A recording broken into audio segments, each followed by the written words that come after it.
Recording in progress.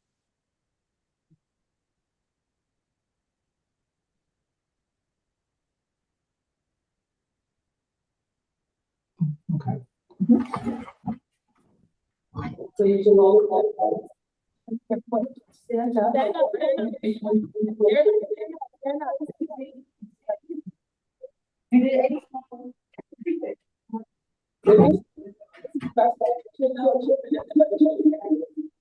¿Juran decir la verdad, toda la verdad y nada más que la verdad? Thank you.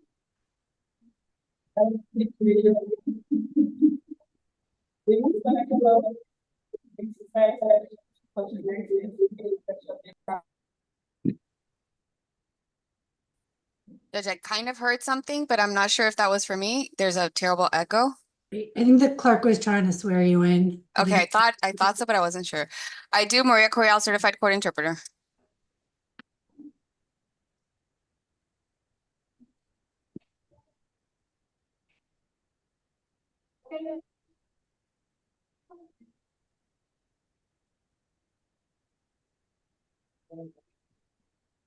Judge, do you want to unmute on Zoom, please?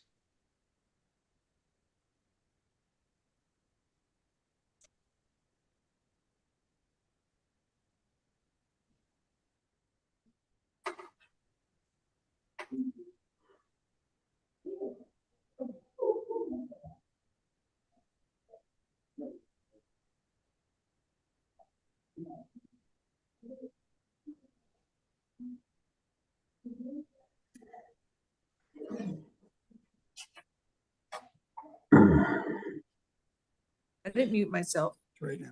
but I didn't mute myself. We can hear you now.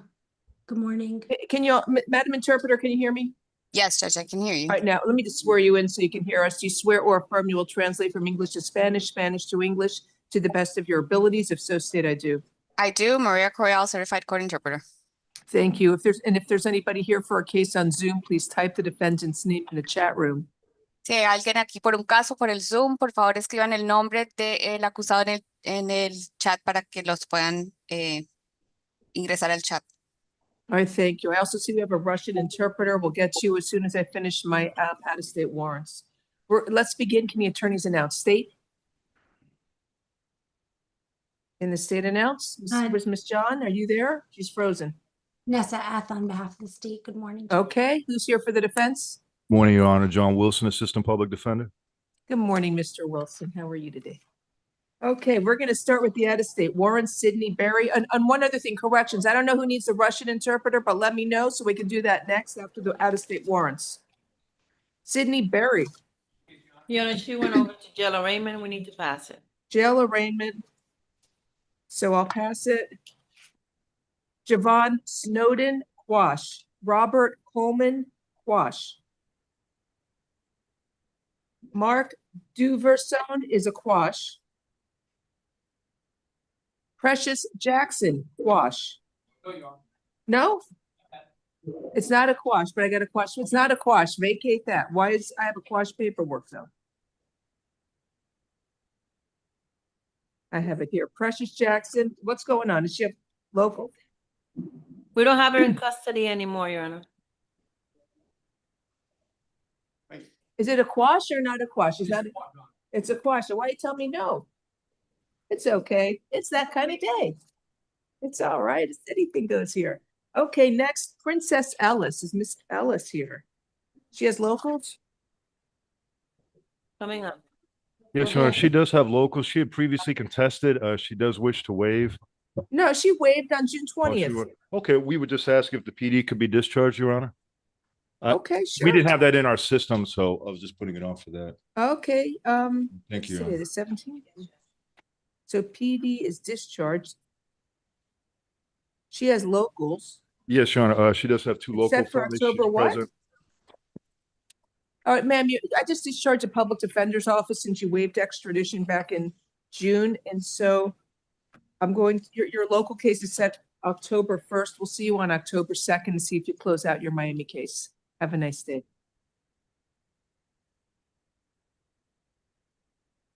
Then we have Juan Sancho Garcia. Is his local case closed? I think so. Is lawyer here Están preguntando si el señor Juan Sancho García, si su caso ha cerrado. or no? He should be Oh, on. no, I'm sorry. That's the one with the probation. I got word it's okay for him to go. I got the paper here. Aquí me han Yes. dicho que sí, que él tenía libertad condicional, libertad probatoria y que está bien con que se lo lleven. Corrections, I got a copy of the jail card saying that He says he no can hold, be Your ex. Honor. What? It says no hold defendant on probation, so He can, right, he can go. So we can start the 15 days for pickup for Virginia. Bien, entonces dice aquí que no hay detención, está para libertad condicional o libertad probatoria. Tienen hasta 15 días para venir por usted que comienzan desde ahora para que se lo lleven a Virginia. So I'm going to reset this case in 15 days for October 2nd and see if Virginia picks you up by then. Entonces vamos a programar esta audiencia para dentro de 15 días, para el 2 de octubre, para ver si de aquí a allá Virginia ya ha venido por usted. Sir, just remember, once you get out of jail in Virginia, you want to come back here and meet with your probation officer so that you don't have any problems. Pero recuerde, señor, una vez que lo hayan dejado salir de Virginia, tiene que venir para acá para reunirse con su oficial de probatoria para que no tenga ningún tipo de problema. Okay? That's fine. Have a nice day. Que tenga buen día. Next, we have Likewise. James Tanner. There's another one that's supposed to be on and it's not. I'm sorry, Your Honor, what was the date for Sancho Garcia? October 2nd. And we have Miss Berry. She came back from What? Raymond. I can't hear you. What'd you say? We have Miss Berry back from jail, Raymond. Oh, okay. Hi, Miss Berry. Can I have the paperwork, please? Oh, I have it here. Hi, Miss Berry. Good morning. You have an arrest warrant from Texas. The warrant was issued on September 16th of 2025. The charge is driving while intoxicated with a child under 15 years of age. So there is no bond on this arrest warrant. I need you to tell me if you want to waive extradition or contest extradition. A waiver of extradition is the quickest way out of this jail. Texas. Texas would have up to 30 days to come and pick you up. If they don't pick you up within 30 days, you get released. The other choice is actually, what happened with her local case? I thought she had a local. She was no PC, release outright.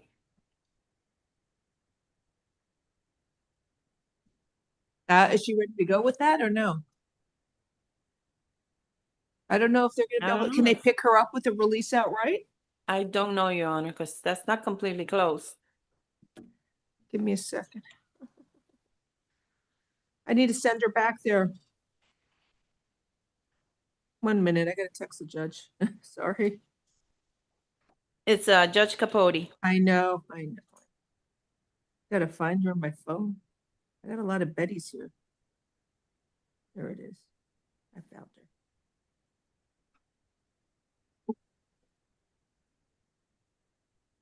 Can you send her back there now, please, so I can deal with this? Let me just tell you what's going on. You have the warrant from Texas. You can't go to Texas. We can't send you to Texas until your Miami case is closed. A release outright, it's still open. So if she takes you into custody with a dollar bond, it will get set in a few days in front of a judge, and then hopefully it can get closed out. Or maybe you'll go back and the state will agree to null process and dismiss it. But as long as you have an open case in Miami, I can't send you to Texas. So I'm going to need you to tell me if you want to waive or contest extradition. Waiver means you get out of this jail quickly and you'll be sent there within 30 days after your Miami case is closed. If you want to contest extradition, you'll be held in our jail at least 90 days so that the state can obtain a governor's warrant to send you to Texas. So those are your two options. You tell me what you're going to want to do. Do you want to waive or contest? Waive. That's a smart choice. Let me send her back to Judge Capote. I'm letting her know now. Yes, Your Honor.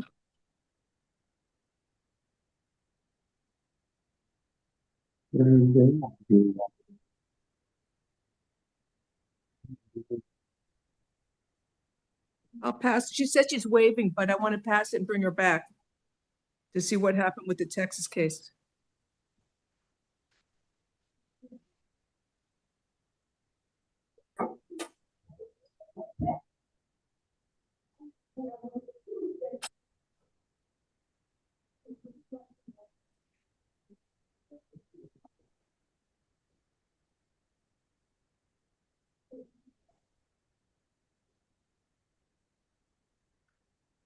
Good. Let me just make a note of that.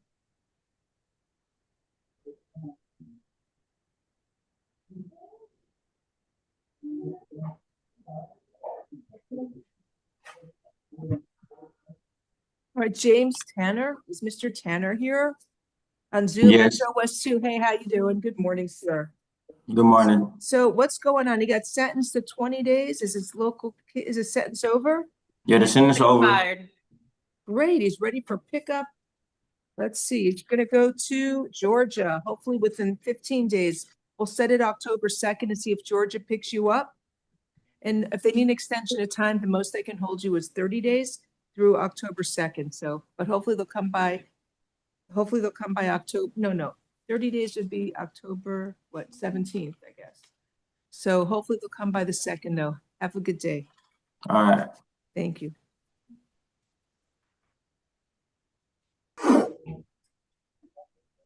Then we have Christopher Truffin. He's at Metro West 3. Good morning, Mr. Truffin. It's extension of time to pick you up. I'm sorry about that, sir. They want 10 days. They can come anytime then between now and that 10-day extension, which would be October 2nd. I mean, actually, it's October 1st. We would set it October 2nd. I'm sorry about the delay, sir. What?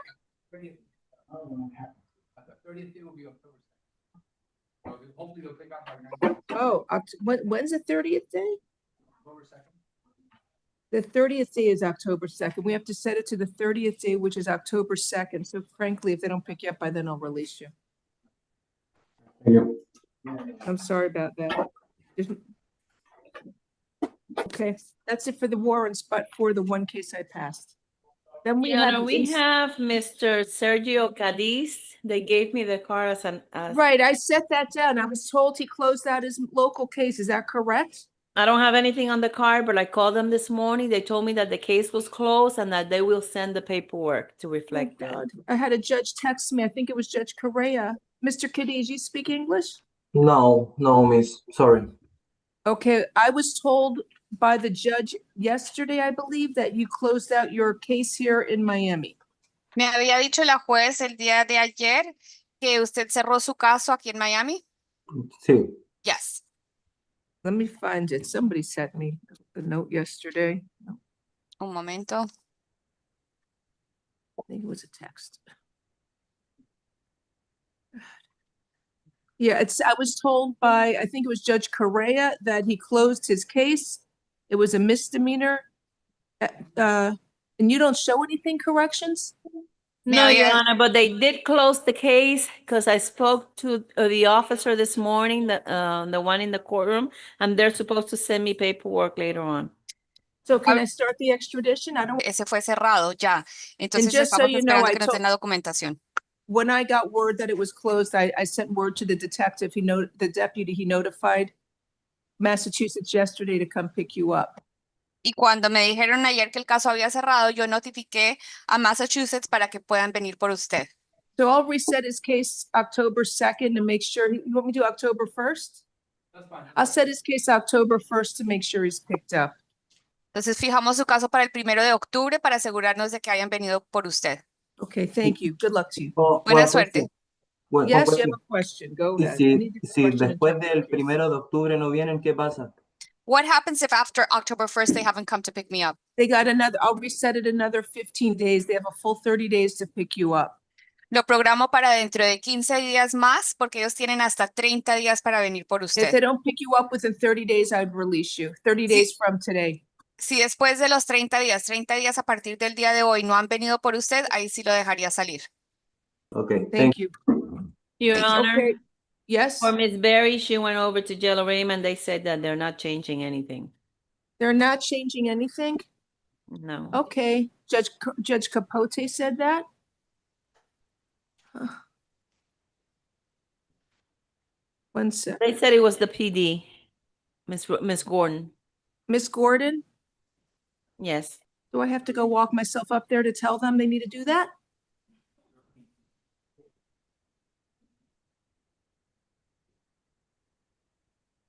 I don't know if she saw my text. Mr. Wilson, why don't you ask Miss Corey to go over there and tell Miss Gordon to set a Yes. $1 bond? I emailed Miss Gordon. I'll ask Miss Court if she can go over there right now. She's not going to see it because she's working. Yes, Your Honor. Allow me one moment. I'll be right back. Thank you.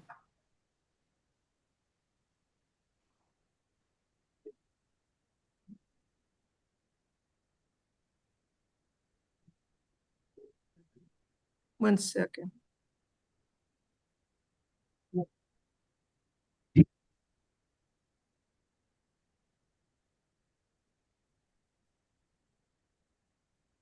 All right, who needs the Russian interpreter? I gotta get the Russian interpreter out of here if they're still here. It's number 25, Gleb Nefedev, Is the Russian interpreter here, page please? 9. Yes, the Russian interpreter is Good present, morning, Fiona. ma'am. Please Good raise your right morning. hand. Do you swear or affirm you will translate from English to Russian and Russian to English to the best of your abilities? If so, state I do. I do. Thank you. I need this. I gotta wait. So what page and who is it? Page name of the 9, defendant? Gleb Nefedev, page 9.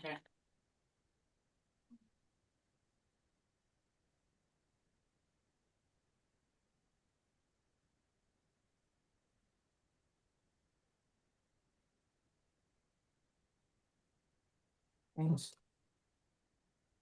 So I'm looking for Gleb Nefedev, page 9. Is he coming up? Yes, Your Honor. He's Coming up, Your Honor. And he Thank has a you. hold for immigration. Okay. Good morning, sir. You were arrested for burglary to an unoccupied conveyance and criminal mischief over $1,000. И, сэр, вас арестовали за ограбление и за кражу до 1000. Sir, can you afford to hire a private lawyer? У вас есть деньги, чтобы нанять частного адвоката? Нет. No. I will appoint the public defender's office for you. И я тогда назначу государственного защитника для вас. There is probable cause for the charge of burglary and criminal mischief. He's seen in the victim's Jeep, pulling the ignition wiring and causing damages of $1,500. И есть достаточно оснований для того, чтобы вы взломали джип, сумма до $1500.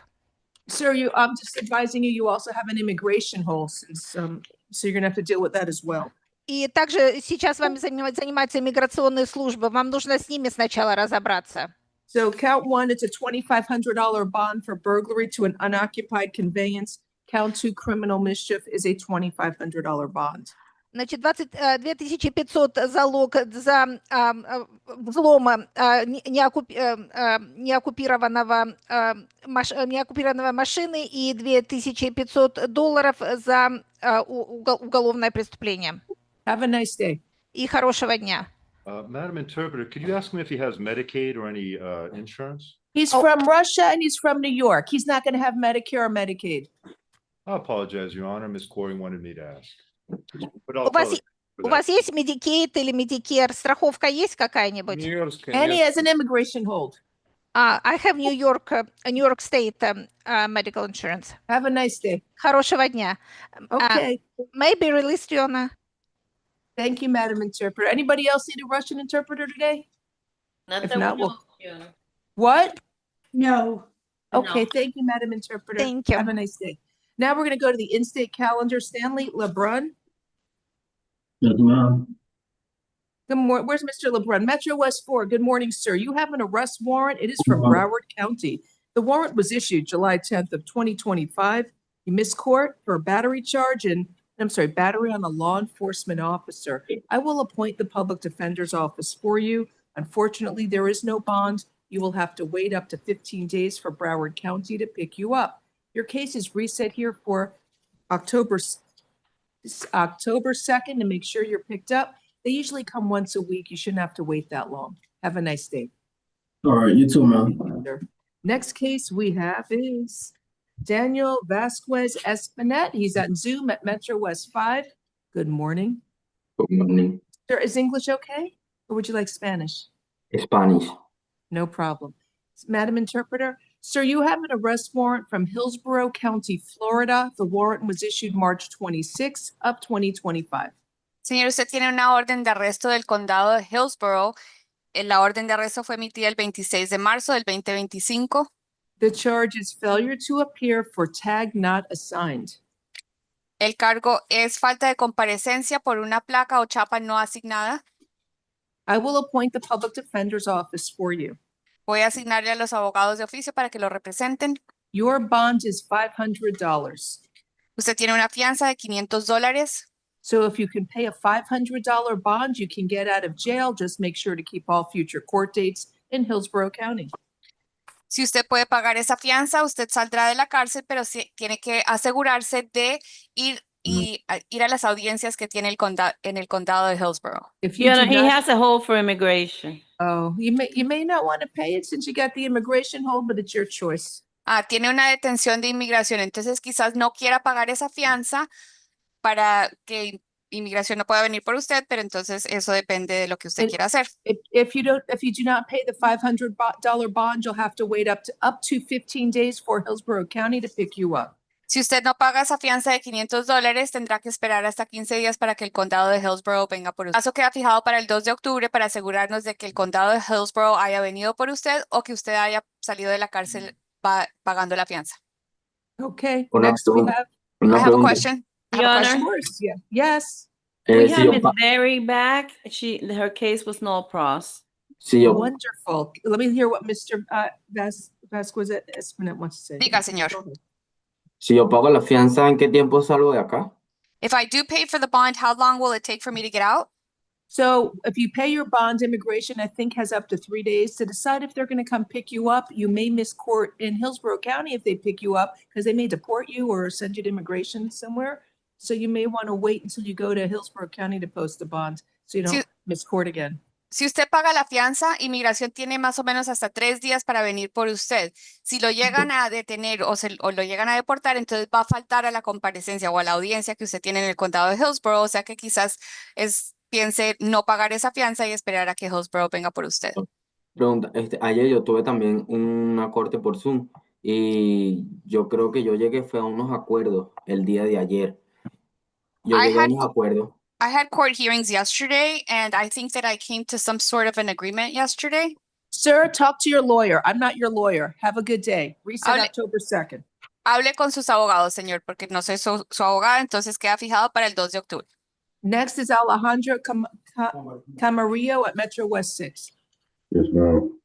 Good morning, sir. You have an arrest Good warrant. morning. It is from Okeechobee County, Florida. The warrant was issued July 22nd of 2025. You owe child support. It's a writ of bodily attachment, and the cash purge is $1,500. So if you're able to post $1,500 cash, do it in Miami at the TGK jail. If you don't have any money to pay that cash purge, you're going to have to wait up to 15 days for Okeechobee County to come pick you up. And the reset date here is October 2nd to make sure you either paid it or transported. If you have any Okay. questions, please call the public defender's office, okay? Thank you. Thank you. Good luck to you, sir. That's it for the warrants. I don't know who the first attorney is. I'll call some. We have. Excuse me, Your Honor, for Miss Berry. Oh, I'm you're sorry. Let's resetting go her? back to Miss Barry. Bring her in. Thank you, Miss Corey, if you were able to resolve that. I texted the judge, but she didn't respond. She's a good judge and doesn't look at her phone in court, unlike some other judges. That's my only method of communicating with my JA, though, so. Good morning, Rebecca Corey, Assistant Public Defender. All right. You spoke to Miss Gordon, I take it? Yes. Miss Berry there? She's Do I need to bring her back? She said she's gonna wait. Ma'am, so your Miami case got closed. Your lawyers did a great job there. They were able to convince the state to dismiss that whatever ticket it was. So now you're ready to go to Texas. You said you wanted to waive extradition. Is that correct? Yeah, that's the quickest way to get out, right? It is. So Texas has up to 30 days to come and get you. We set it in 15 days. Your case is reset here for October 2nd to see if they pick you up by then. Please make sure you sign the waiver paperwork at the jail. It just means you agree to be transported to Texas. And if they need an extension of time, the most I can hold you is 30 days from today. Have a nice day. Next case, regular calendar. Thank you, Ms. John. Next, we have Areli Alvarez Cabrera. Who is the private lawyer? Good morning, Your Honor. Bijan Paso on behalf. Nice to see you, Judge. Good morning, sir. Could you just tell me, I gotta write your name here. How do you spell your name? B-I, First name Judge Bijan. okay, Last name P as in Paul, Arwaresch. thank you. Judge, you have a page number? I Page don't know. 2 and number 7. Thank you. Thank you, counsel. Page 2. I know how to get in the good graces of the court.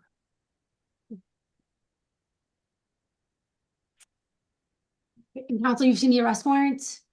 It's an arrest warrant. Have you seen the arrest? I did, Judge. Okay.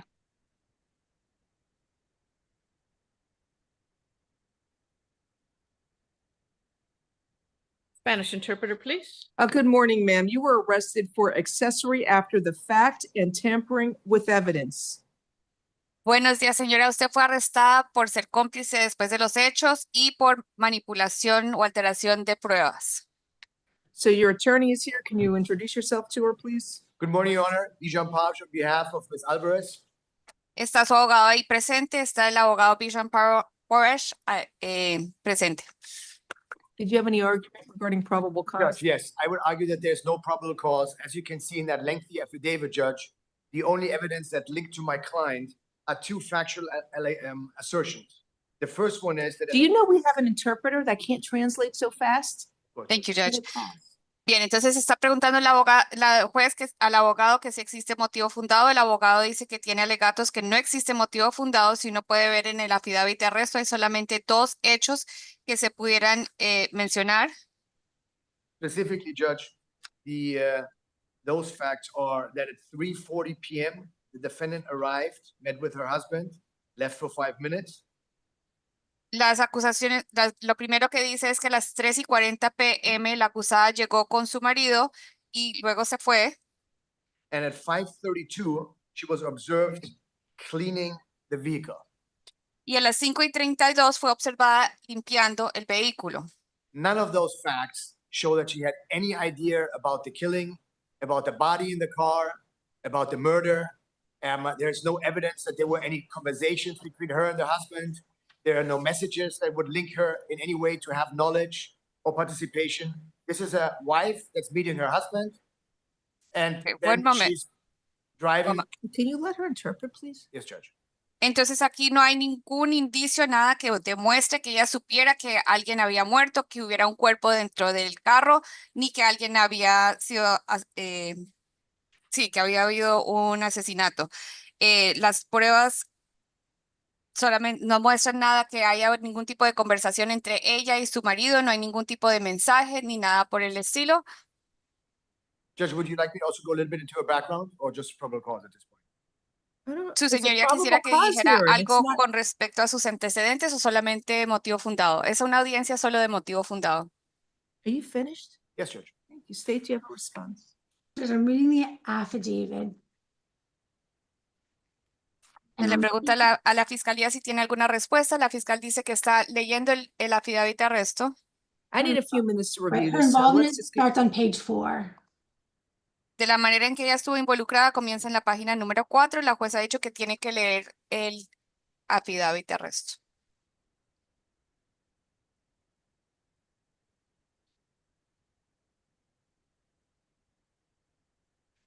So she's observed cleaning the victim's vehicle. A ella se le observa limpiando el vehículo de la víctima.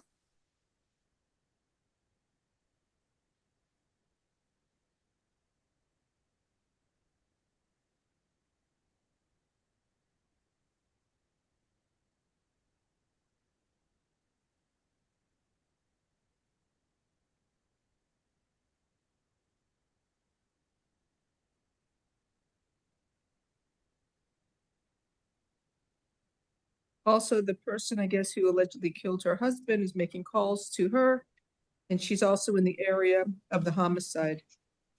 Entonces la persona también que es presuntamente la persona que mató al marido le está haciendo llamadas a ella y ella está en el área.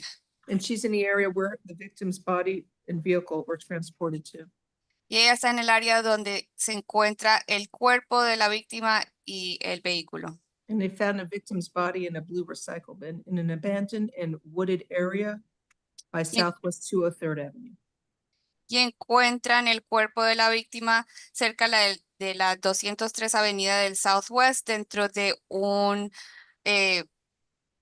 contenedor de reciclaje azul And that's a few days after the victim was murdered.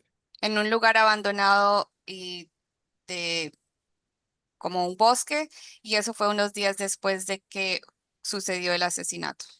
Okay, what else you want to say? Just Anything? that's it, no problem, boss. Thank you. So she's assisting by helping to clean the scene, get rid of the car and the body. Ella está asistiendo, ayudando a limpiar el lugar de los hechos y deshacerse del vehículo y el cuerpo. Okay, there's probable cause for the charges. So that being said, the judge who signed the warrant said a bond of $100,000 each count, I believe. That's correct, Entonces, Judge. sí existe motivo fundado por los cargos y el juez que firmó la orden de arresto creo que había emitido una fianza de $100,000 por cada cargo. Sí, es correcto, dice el abogado. Judge, would you consider lowering that bond? My client is 27 years old. She's been in the United States for a long time. She's got a lot of family here, her father, her sisters. She has work, Judge. She's educated. She's working in a salon. And she's got a 5-month-old child. Based on the financial situation of the family, she's not going to be able to pay the $100,000 bond or $200,000 for both counts, 10 amounts, or no bond for her. Again, she's got no Do you prior. understand how rude it is to keep talking when she needs a translator? Understood, Judge. Please Thank don't you, do that Judge. here anymore, or don't come back if you're going to be like that. Understood. Su señoría podría, por favor, entonces considerar bajarle la fianza. Ella tiene 27 años, lleva mucho tiempo viviendo en los Estados Unidos, tiene familia aquí, tiene a su padre y sus hermanas. Ella trabaja, es una persona con educación, ella trabaja en un salón, tiene un menor de 5 meses. Dadas las circunstancias de la familia, de las circunstancias económicas de la familia, ella no podría pagar esta fianza de $100,000 o $200,000. Eso sería equivalente a no emitirle fianza. Judge, and she also cooperated with the process. She self-surrendered in Mexico. And she's not a flight risk really by cooperating with the authorities and surrendering in Mexico to come to the United States and clear up this issue. Su señoría y ella ha cooperado con el proceso, ella se entregó en México, ella no muestra ser ningún tipo de riesgo de huir y ella estuvo cooperando con las autoridades. Judge, we're asking whether the court could lower the bonds to $20,000 per count, a total of $40,000. Su señoría, estamos solicitando si se le puede bajar la fianza a $20,000 por cargo, o sea que sería un total de $40,000 de fianza. Thank you, Honor. Gracias, su señoría. Ms. F, these are both, Requesting one's a the former- second-degree felony and the other count tampering is a third-degree felony. Is there any Señor- objection lowering the bond per the request of the attorney? ¿Hay alguna Yes. objeción con bajar la fianza según la solicitud del abogado? La fiscal dijo que sí, tiene objeción. Judge, the victim was brutally murdered. The defendant assisted in helping to cover up this murder, and she was arrested in Mexico. Sí, su señoría, tenemos objeción. Esta víctima fue asesinada de manera brutal. La acusada ayudó para poder cubrir ese asesinato y ella fue arrestada en México. So, okay. That being said, I understand an increased bond is warranted, but accessory after the fact is a second-degree felony, and the suggested standard bond for that is $7,500. Judge, Entiendo la exigencia de esta fianza elevada, de por qué es que la están solicitando, pero ser cómplice después de los hechos es un delito mayor del segundo grado y la fianza sugerida por este tipo de cargo es de $7,500. Now, tampering with evidence is charged as a third degree, but if it's tampering with a life felony, it may be charged incorrectly. Y el cargo de manipulación de pruebas es un delito mayor del tercer grado, pero si es manipulación con respecto a un delito que conlleva cadena perpetua, quizás haya sido acusado de la manera incorrecta. And the judge who signed the warrant asked for house arrest and passport surrender. Y el juez que firmó la orden de arresto solicitó arresto domiciliario y que se entregara el pasaporte.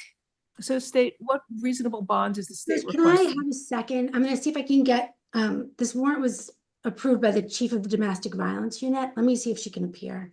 All right, Uma- so let me pass it a few minutes. The state wants to find out what bonds the person who procured the warrant will agree to.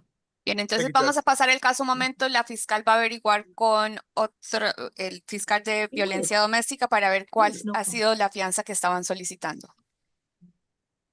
All right, ma'am, we'll be with you in a moment. Your lawyer asked for to lower the bond that's set on the warrant, and the assistant state attorney is checking with her office to see if that would be okay. Entonces, señora, ahora van a pasar su caso porque su abogado solicitó una fianza reducida y van a averiguar en la fiscalía. So have a seat and we'll be with you in a few minutes. En unos momentos la vuelven a llamar. Is there another private lawyer for David Vega? Mr. Amarantos, thank you.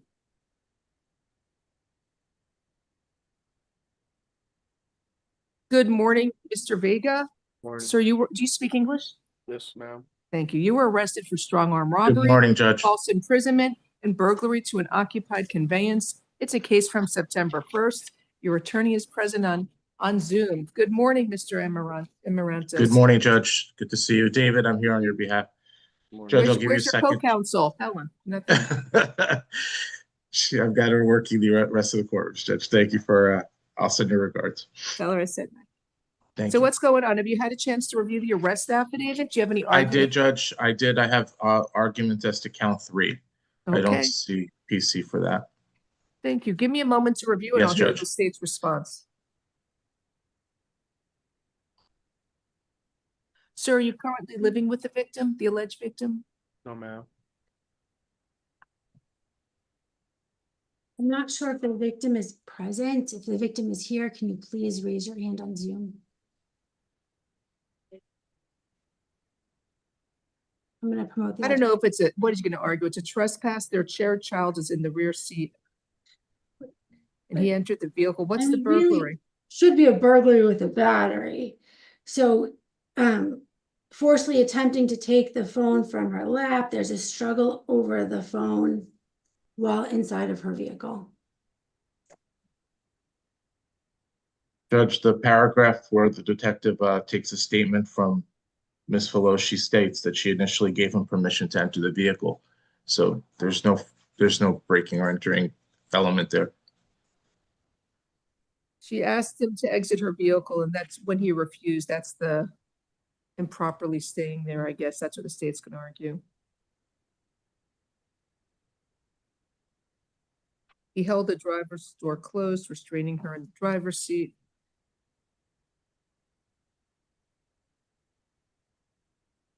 Okay, so sir, you are ordered to stay away from the alleged victim, Nicole Villanueva. No contact with the alleged victim, either directly, indirectly, in person, in writing, by telephone, or through third parties.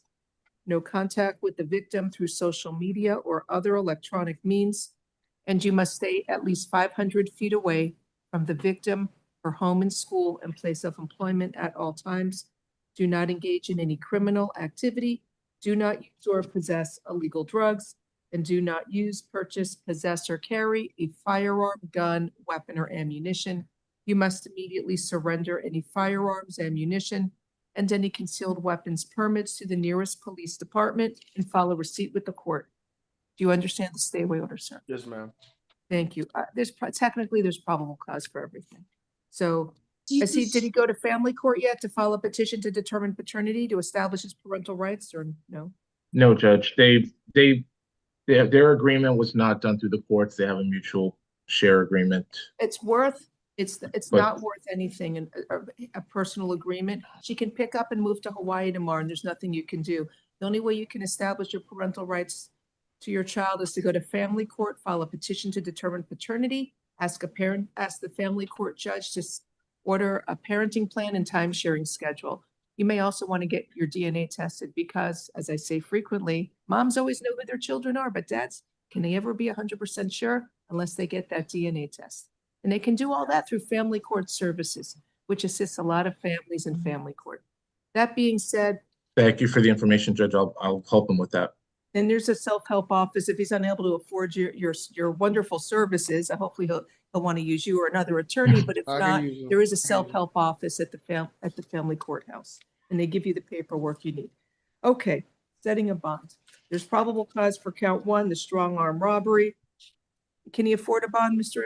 Amarantos?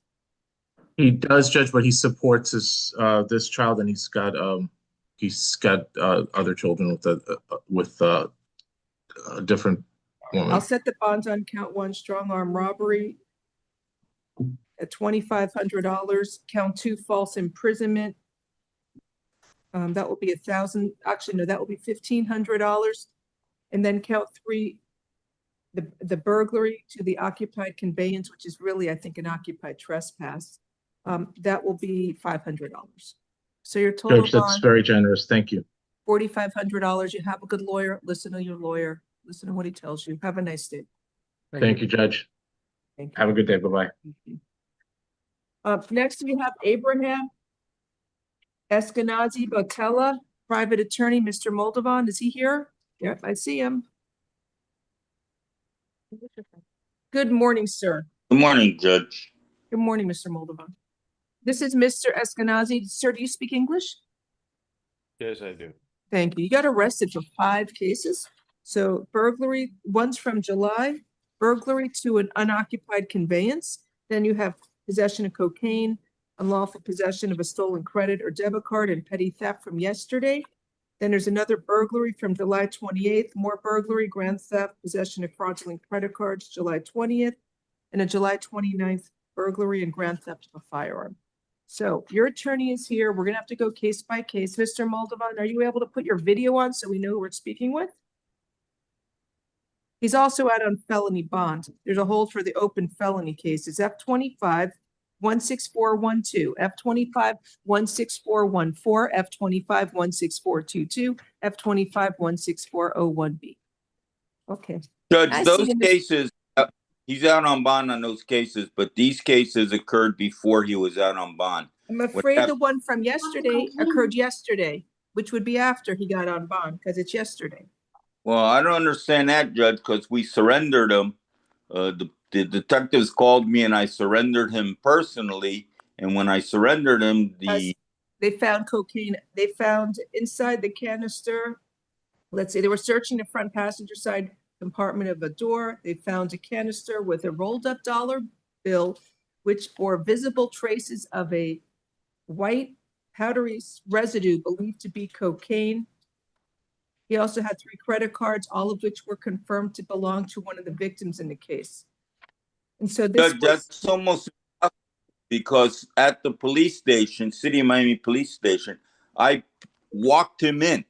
In other words, he wasn't in his vehicle. He wasn't in any vehicle. Yeah, We wait a walked him second. in. It says August 27th it occurred. So State, do you know if any of these felonies are prior to August 27th? So the lowest case number is going to be the 8 case ending in 1-2. I'll look up the date of arrest. It would be 16422. The highest case number. Well, While she's looking at it, the other strange thing I find is the detective took me aside and said he's only got 2 new cases coming in. Yes, he lied or was misinformed. So I the don't want to date say of lied. arrest. Lie's a better term, Judge. No, He said- that's if I was a defense lawyer, but as a judge, I have to be politically correct. He may have been mistaken. The date of arrest on his other case is July 31st. There's no hold on F25-16412 or F25-16414, F25-16422, F25-16401B. These cases all predate his open case. Judge, I don't understand. If he was arrested in July and they found the cocaine in August, shouldn't there be a hold? You want to hold it for a little bit of marijuana on a dollar bill or residue, but he I did mean, I guess it may not matter because one of the cases is Oh, okay, I guess you're but right. yes. It should be a hold then. Okay, I'll go retract myself now for the 3rd time. There is a hold. Because the case, Mr. Moldovan, go see Judge Wolfson. She's very reasonable. Yeah, so you're holding him on F25-20244? I'm holding him on his open, all of these cases where he's out on felony bonds, although, which is the 16422, 16401B, and 16412, because this case from August 27th, they found credit cards that were stolen, and they found the cocaine, and it happened, I think, a month after one case where he was put on felony bond. That makes no sense. They found these items and didn't arrest them, and all of a sudden this appears, and they're saying sometime back in August he committed. That's when they did their vehicle search warrant, which was, I understand what you're saying. You're gonna have to talk to Judge Wolfson, and hopefully you'll see her tomorrow. It'll be a hold for tomorrow, and you'll explain everything to her. He's going to appear tomorrow before Judge Wilson. Yeah, but wait, we're talking too much. I gotta set all the bonds on these. Okay. So on I'll start with the easy case. F25-20243, there's probable cause for possession of cocaine. Sid, do you have an objection to $1? I'm okay with $1. They found a little bit on a dollar bill. Okay. I'll set $1 bond on count 1. Count 2, unlawful possession of stolen credit or debit card is $2,500. Count 3, petty theft. I'm not sure what the petty theft is. Oh, a book bag. But there's a bond there of $150, Judge, on the jail. No, card. but I don't even see probable cause for petty theft. Oh, no. It's credit cards. A Miami Police Department issued uniform shirt belonging to the same victim was recovered in his trunk. Yeah, there's probable cause for count 3. Count 2 is $2,500 and count 3 is $150. Looks like it may have been a police officer who was the victim in that case.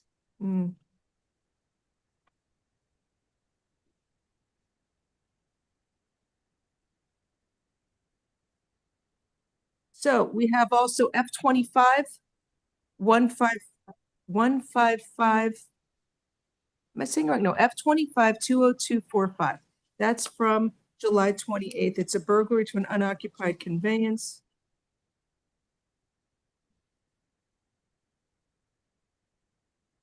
They had surveillance footage.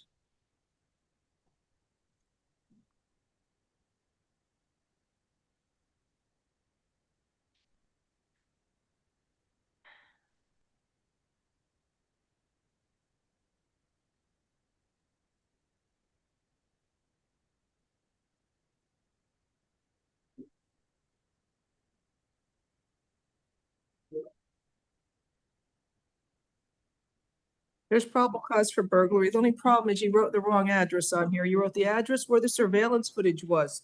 Unless there was a burglary. No, yes, there was a separate burglary there too, across the street. That's for the other case. Sorry. Only one stay away order? Yeah. Okay. So in this case, F25-20245, there's probable cause for burglary to an unoccupied conveyance. Bond is $2,500 with the hold.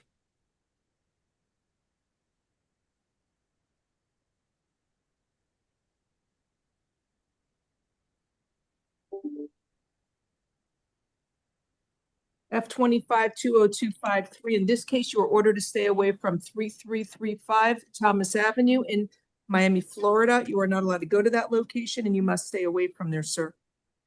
You're charged with burglary to an unoccupied conveyance. And there's, let's see. There's video surveillance.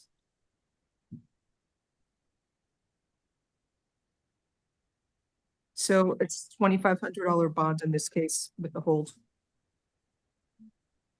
The hold is for what purpose? I'm so confused. that Judge Wolfson can go, because he had one of the cases was new since he was given bond. So you're gonna have to go see Judge Wolfson and she's gonna decide if he can be let out of jail. But there may be okay. On his open, so on the hold cases, she's going to decide if he can be reinstated back to his bond on that. So this is a $2,500 bond.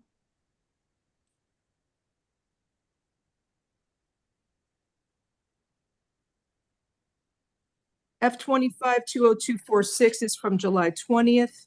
It's burglary to the unoccupied conveyance, grand theft, unlawful possession of a stolen credit or debit card, a principal to fraudulent use of a stolen credit card. So it looks like someone went shopping with the stolen credit cards at the Apple store, $1,782. I don't know what a Boss store of $1,832, and they spelled Saks Fifth Avenue wrong. They spelled S-A-C-K. It's S-A-K-S. Saks Fifth Avenue, $894 at the Brickell City Center. There's more. Also at the Sunflex gas station, there was some charges there. Let's see.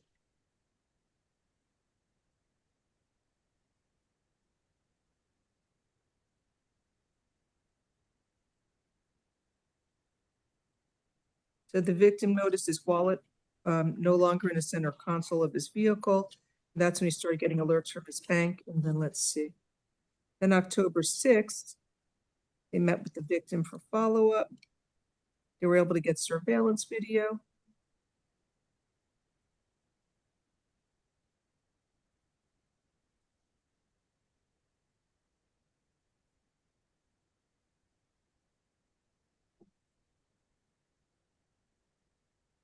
So he was seen with a co-defendant going into the gas station.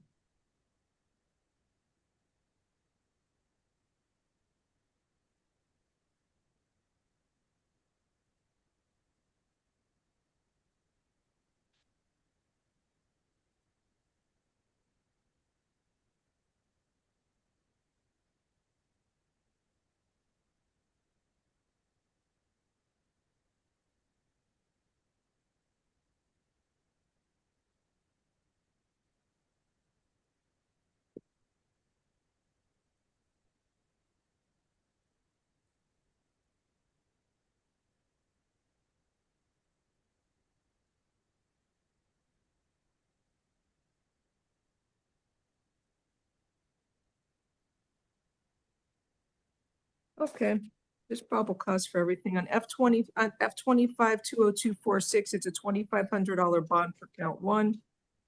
Count 2 is $2,500 for grand theft. Count 3, unlawful use of a credit card, of a stolen credit card, is $2,500. And count 4, the fraudulent use of the principal as to the fraudulent use of a credit card over $2,500 is $2,500 bond. Anyway, that's that for that case with the hold. And then F25-20244.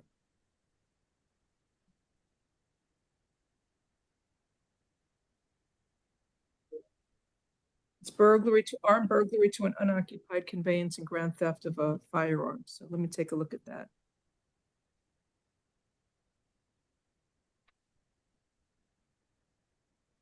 So this is from July 29th. Burglary to a motor vehicle. So the victim noticed his gun valued at $300 was missing, reviewed the video surveillance from his home. And they have surveillance video that showed at 4:22 in the morning, 2 white males observed walking west on the sidewalk in front of the home, approaching the victim's Land Rover.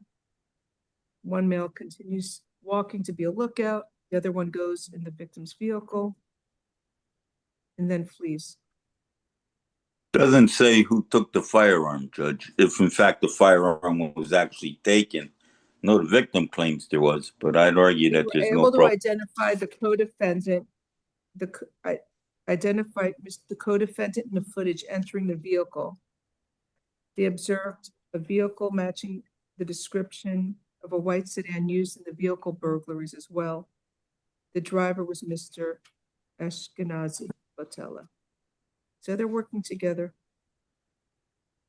I argue there's no probable cause for the armed portion, Judge. Thank you. Let me hear from the state. So he would be a principal.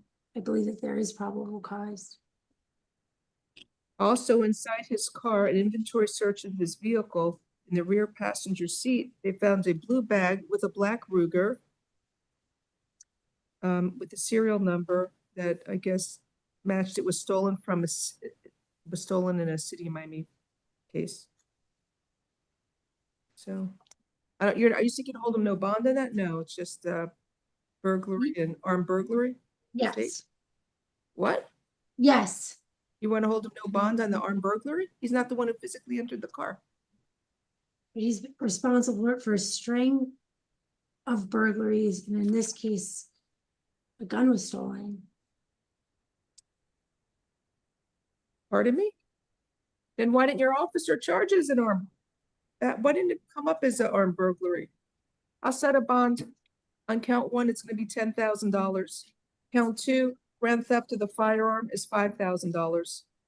Okay, you have a good lawyer. Listen to what he tells you. Thank you, Mr. Moldova. But the only thing that I would add is an F-25 20243. That's the possession of cocaine charge. The vehicle that they're talking about has been in police custody since his first arrest and still has not been released by City of Miami. They indicated to me yesterday that they're prepared to. You know what? Vehicle. Go see Judge Wolfson. I think you want a Nebbia on all these, Miss F. He said he's like he's burglarizing a lot of cars in City of Miami. Are you seeking a Nebbia? What? Yes. I'm going to do a Nebbia requirement on all these cases. He has to show the money used to post his bond is from a legitimate source of funds. Good day, sir. Okay. Abraham, have your girl call me, please. Okay. And also, let's go. Can I have the other ones? I need to write Nebbia. And that'll print tomorrow, correct, Judge? It should. Okay. Thank you. Thank you. Next we have is Victoria Colon, is a private lawyer. It's not a private lawyer, it's the mother's in court. Okay. Did you ever get a hold of your state attorney, Mr.? Ms. Jimenez is going to be coming down after handling a case in Judge Dellao's division. I don't want to keep him waiting. He's busy. You have to go to another courtroom? Do you want to come? We'll deal with this in the next 10 minutes. Hopefully they'll come quickly. Good morning, ma'am. Where's the pay form? No, I don't see it. Did I give it to you? Hi, good morning. Good morning, ma'am. You were arrested for aggravated battery. It's from September 15th. I will appoint the public defender's office for you. You're the mother? Hello. Who are you? Grandmother. Oh, okay. Let me review for probable cause. So I think this is Palmetto Senior.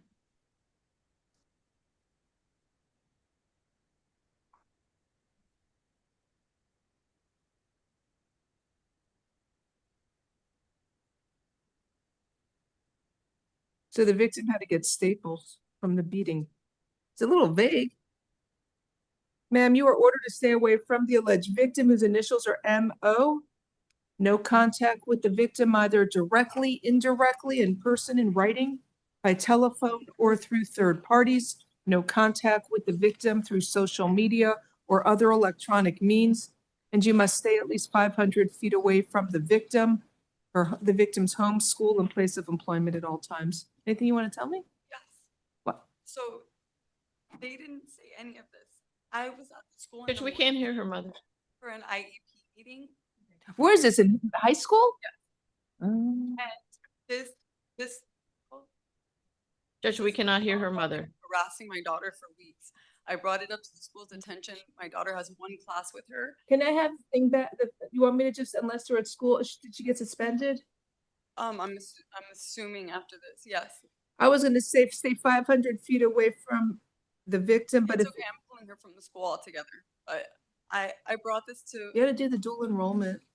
You know what dual enrollment is? It's let's get them away from the craziness. Yeah, I just my issue is that they didn't tell me anything. They told me to come back in the morning because they had to do an investigation.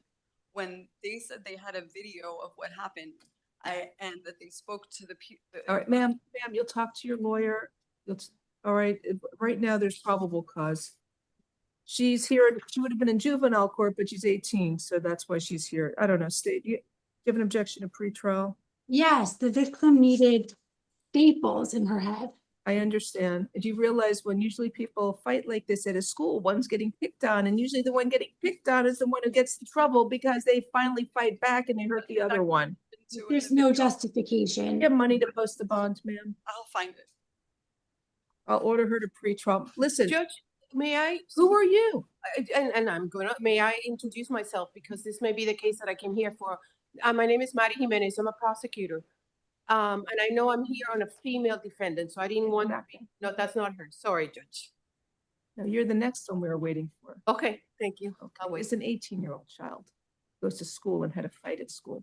I'll give her pre-trial, find another school for her, maybe dual enrollment for a GED program. Pre-trial alternate bond, $5,000, stay away from the victim. Good day. It's overseas objection. Okay, let me recall.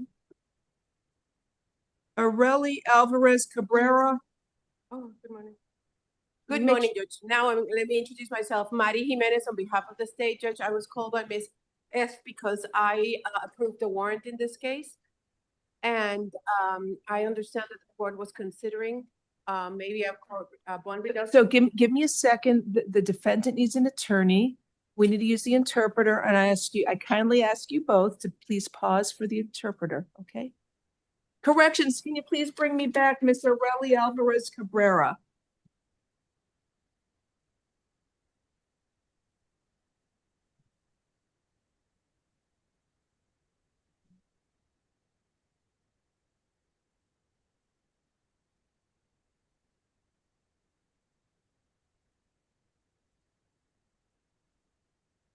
No.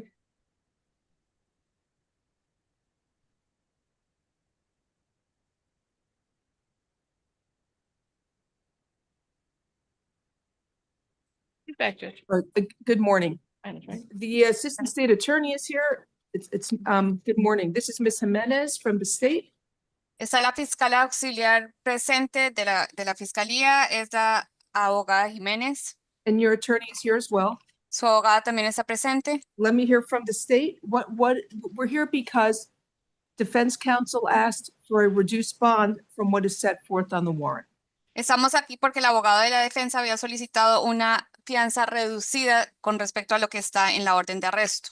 And he was asking for $20,000 bond on each count as opposed to the $100,000 that is set forth on the warrant. Él estaba solicitando una fianza de $20,000 por cada cargo en vez de los 100,000 que están fijados en la orden de arresto. And I also had a question because the warrant charges her with tampering with evidence as a third-degree felony. But if she's tampering with evidence from a first-degree felony, wouldn't that make that a higher charge? Y yo también estaba haciendo una pregunta con respecto a el cargo de manipulación de pruebas, que es un delito mayor del tercer grado, y pregunto que si no sería distinto por lo que es relacionado con un delito del primer grado. As to the last question, Judge, the legal question, I don't remember. We did look at all the statutes, so I'm assuming that I was right, but I'm wrong quite often. So I think that is right. Okay, now, as to the question of bond reduction, Remember the interpreter. Okay, one moment, Ms. Jimenez. Thank you. Su señoría, con respecto a la pregunta legal, si recuerdo bien, seguramente yo revisé los estatutos, podría haberme equivocado, pero pienso que lo había revisado y por eso se fijó esa fianza. Con respecto a la segunda. As to the bond reduction, Judge, I strenuously object to that so that court can have context. The defendant's boyfriend, also the father of the child, that I will mention in a second. Who's not her husband? He's Because not her husband's been killed. No. Who's he? Okay, the person we're talking about. Okay, so there's an defendant at large who's charged with murder, who would be her co-defendant. He's at large. Bien, su señoría, con respecto a la reducción de la fianza, tengo una objeción firme con respecto a esto y voy a darle el contexto. El contexto es que el novio o la pareja de la acusada y el padre de su hijo, no el marido, entonces porque la juez preguntó que si era el marido el que fue asesinado, dice no, entonces lo que sucede es que la persona, el coacusado, no está detenido, está huyendo. So, Judge, the defendant is on video camera killing the victim. And when I say killing, This defendant or the co-defendant? The co-defendant, I should say. The actual killing you don't see, they're in the car and all of a sudden the victim is dead on the floor. Bien, entonces el coacusado se ve en el video matando a la víctima, o pues no se ve que lo esté matando, el asesinato en sí no se ve, pero se ve que entra en el vehículo y después aparece el cuerpo muerto. The co-defendant calls the defendant. We have on video the defendant showing up. This was in some medley yard, okay, where they have the 18-wheeler. So she pulls up. The co-defendant puts the victim's body Into his in car. the victim's car, drives Entonces away. tenemos al coacusado que llama a, el coacusado llama a la acusada. Después de que esto sucede, ella llega a un lugar que esta es como una yarda donde tienen los camiones en medley. Ella llega, el coacusado pone a la víctima en el vehículo. The co-defendant drives the Judge, I'm gonna object. That's not what's in the report at all. At Su all. señoría, tengo objeción. Eso no es lo que dice el informe, no es absolutamente nada de lo que dice el informe. That my client put anybody's body, I mean. No, it's, she said she drove the co-defendant away after the co-defendant put the body in his car. Exactly. And anyway, what's in the report, you're asking for a reduction of bond, the court can. Not me, he's asking for a Well, yeah, reduction. the court is considering, so you are entitled to hear all the reasons why the state believes this bond should not be lowered. The point Por lo is- que la defensa está solicitando una reducción de la fianza, entonces su señoría tiene derecho de escuchar todos los motivos por los cuales la fiscalía está en desacuerdo. También han dicho que en el affidavit dice que ella fue la persona que se llevó al coacusado en el carro. So they drive down to Homestead, the car with her following the victim's car being driven by her co-defendant. Y entonces video in the se yard, ve que ellos in llegan the- a Homestead, ella está manejando detrás del carro de la víctima, el coacusado está manejando el vehículo de la víctima. The video at the Bentley yard shows them both coming back in her car. The Y en el- co-defendant gets out of the car and goes into his own car and they disappear. En el Subsequent to video that- el video de Medley muestra que ellos llegan nuevamente en el vehículo de ella, ahí el coacusado se va en el vehículo de él y ambos desaparecen. Después de eso, Subsequent to that, the defendant and the co-defendant fled to Mexico.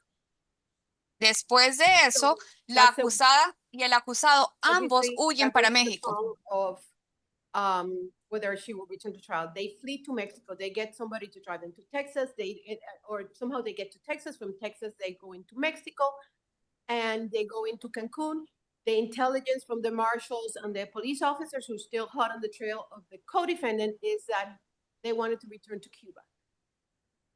Entonces ellos huyen para México, alguien de alguna manera ellos llegan a Texas, de Texas se van para México, ahí después llegan a Cancún y en Cancún es donde los policías siguen buscando al coacusado y de ahí con la información que han obtenido de ellos es que la idea era huir a Cuba. To make matters worse, Judge, as far as I am concerned because a child's welfare is in play here. This the defendant has I don't even know if that's a toddler. I think it's 16 months old, less than 2-year-old child. I think between 12 and a year, 16, 17 months old. 5 months. 5 months, so then that's a baby. She flees with him. So further endangering, in fact, the family was very concerned because this is a woman fleeing with a murder suspect. Judge, I'm with a gonna baby. object to all of that. Bien, The okay, defendant one moment, Mr. surrendered. Prowish, The child one is in the second. United States with the family. None of Judge, that one is second. relevant. 1 second so All I of can that is interpret. For the interpreter. All right. Bien, so- entonces peor aún es porque tiene en peligro la vida de un menor de 5 meses. La familia tiene preocupación de que está huyendo, no solamente ella poniendo en peligro la vida de un niño, sino que además de todo con un asesino. El abogado is tiene there- objeción totalmente con todo lo que se ha dicho. Did you have anything further with regard to your objection to a bond reduction? No. Other than that, she fled. And she, at the time that she was an accessory after the fact, Judge, Mhm. she knew what had happened. She fled. She hoped to dump the body. So it's not a parent who then takes her child somewhere. She knew this. So she's a danger to the community. And she's definitely a risk of flight because she fled. She fled to Mexico. Entonces, su señoría, no solamente ella huyó, sino que en el momento después de los hechos, ella sabía lo que estaba sucediendo y ella ayudó a llevarse el cuerpo. O sea que ella es un peligro presta peligro para la comunidad y además tiene riesgo de que vuelva a huir. May I briefly respond? Thank you, Judge. Judge, when my client left to Mexico, there was no order of arrest pending against her. So the legal definition of fleeing is not met here.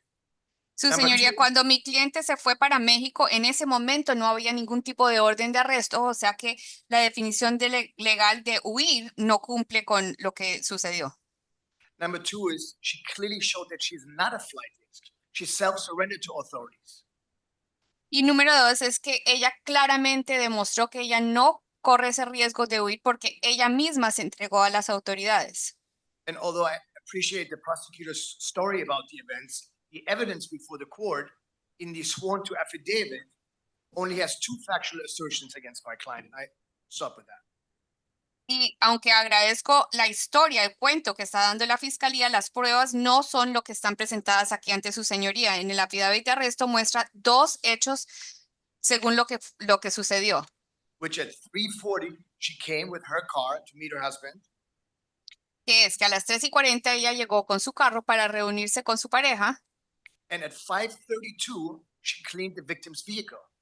Y a Those las are the 5 pieces of evidence the state has. Y a las 5:32 ella limpia el vehículo de la víctima. Esos son los 2 hechos que tiene la fiscalía.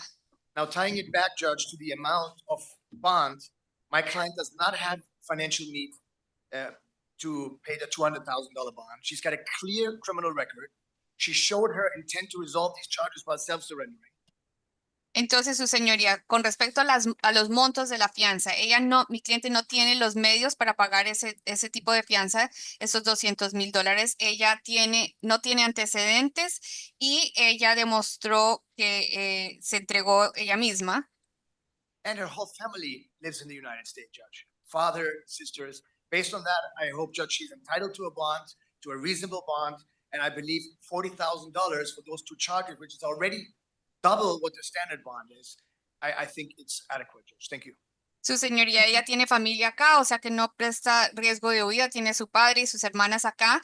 Y además de todo, por todos estos motivos, este tipo de fianza, ella tiene derecho a una fianza razonable. $40,000 es ya el doble de lo que sería la fianza estándar. Judge, we of course have much more evidence, and it is in the affidavit, and she followed the defendant. Know what happened? I saw. Thank you. Su señoría, tenemos muchas más pruebas y además es lo que dice la affidavit de arresto. Ella I siguió don't need to hear anything else. Ma'am, al how long coacusado. have you been living in the United States for ¿Cuánto tiempo lleva viviendo en los Estados Unidos? originally? Señora, ¿cuánto tiempo lleva viviendo en los Estados Unidos? 8 años. 8 years.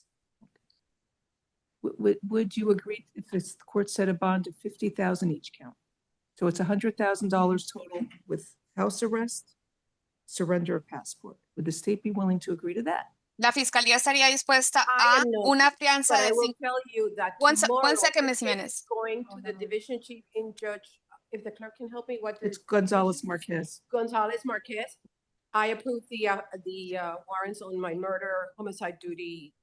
It's going to another prosecutor tomorrow may want to agree. Obviously, your honor will do whatever you think is Okay, best. one moment. I disagree based on the facts of this case. I don't. Miss- We heard Huh? with the interpreter. Thank you. Su señoría ha preguntado a la fiscalía si está bien una fianza de $50,000 por cada cargo con arresto domiciliario y entrega del pasaporte. La fiscal ha dicho que ella no está de acuerdo y que mañana presentará el caso ante la juez González Márquez, pero su señoría tiene discreción a decidir. Okay. So based on the lawyer's argument, and I thank you both for your argument, I believe I think it's appropriate to set the bond on the warrant, which is $100,000 bond count 1 for accessory after the fact and $100,000 bond for tampering with evidence. Entonces, dados los alegatos de ambos abogados, muchas gracias a ambos, pero he decidido que sí se merita fijar la fianza con respecto a lo de la orden de arresto, que son $100,000 por el primer cargo y $100,000 por el cargo número 2. It's plus house arrest. I was going to do level 3 house arrest. Esto es con arresto domiciliario nivel 3. Are you seeking a curfew? Level 3 is GPS roaming. Are you seeking a curfew? Oh, absolutely. A yeah. I curfew don't- from 11 p.m. to 6 a.m. Y este arresto domiciliario nivel 3 es con GPS y tiene un toque de queda de entre 11 de la noche y 6 de la mañana. Does the state have her passport in their possession? Because it also, they wrote surrender of passport. I do not know. I have been out of the country till yesterday, so I haven't had an update from the lead detective. So I'm gonna put surrender of passport. You said it's in her, It was taken by the marshal's judge. I would think it would have been too. So surrender of passport, I'll put within 48 hours of release from jail. I'm not gonna be able to get that passport, Judge. No, if it's already in their possession, but you don't have to put it on the jail card, okay? Bien, entonces pongo aquí entrega de pasaporte, aunque el pasaporte las autoridades ya lo tienen en su posesión. Judge, is it house arrest alternative bond so that she can run out? No, it's plus bond. She needs to be bond plus house You're not looking arrest. at the bond at ¿Es all? arresto We're gonna have to see the domiciliario con division, Judge. fianza alterna? No, es arresto domiciliario I'm más la sorry. fianza. So it's Judge, go visit Judge Gonzalez Marquez if you're seeking a bond reduction, where that way everybody has more time to present their argument to the court and be fully educated on the facts here. Thank you. And ma'am, you have a good lawyer, listen to what he tells you. Thank you. sir. Señora, tiene buen abogado, escuche lo que le dice su abogado. La van a presentar después con la juez Thank you. González Márquez. Next, we have Diana Gonzalez Hernandez at Attorney for Corrections.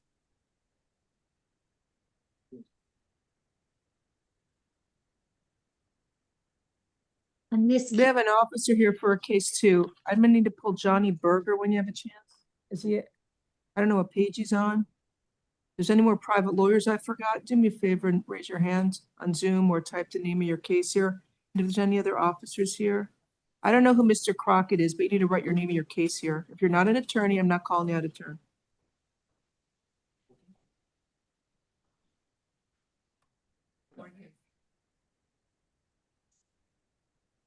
Good morning, Ms. Gonzalez Hernandez. Do you speak English? Spanish, please. Spanish, please. You were arrested for battery on a law enforcement officer. It's a corrections officer.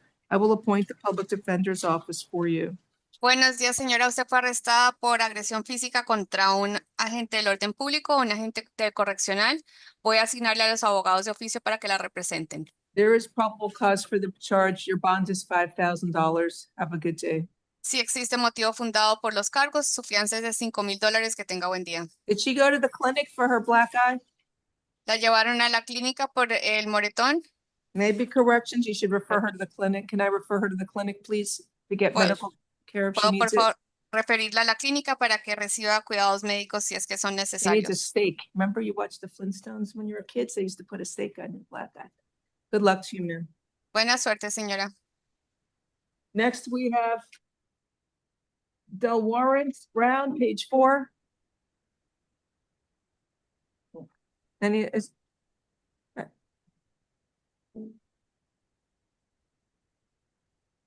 I know he's got a bench warrant, maybe tap. Corrections, what happened with his bench warrant, please? Nothing yet, Your Honor. What? Nothing yet. Oh, okay.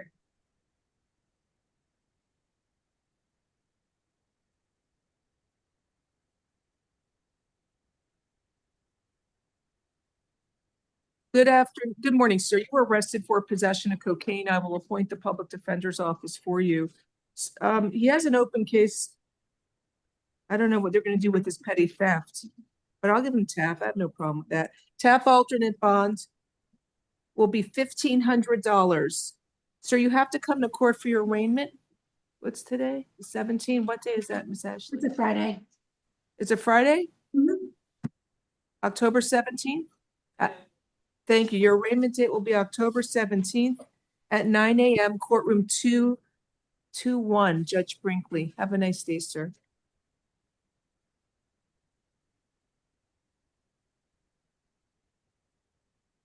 Next is Barbenz Bavarian, page 7.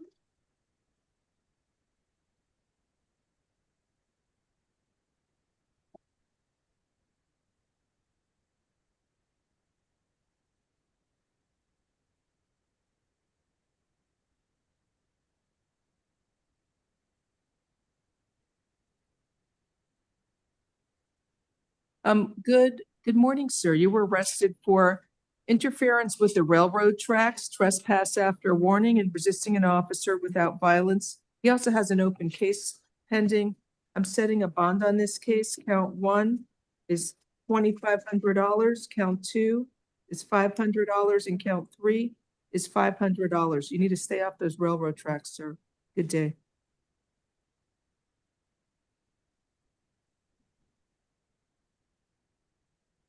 Judge, Mr. Silverane cannot afford a $3,500 bond. He thinks he could do about a $2,500 bond. I'll set count 1 at $1,000. Stay off the railroad tracks. 1,000, count 1, 500, count 2, 500, count 3. He had an open bench warrant. That was my concern. Next on page 8, Marvin Scott.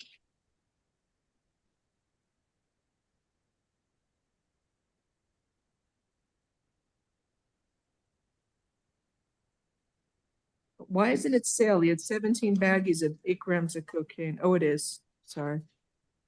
Loaded in. No, it's a long calendar based on. Come on down, Mr. Scott. Mr. Marvin Scott. Is he eligible for any? No, it's a sale. Yeah. Good morning, sir. You were arrested for possession with intent to sell cocaine. I will appoint the public defender's office for you.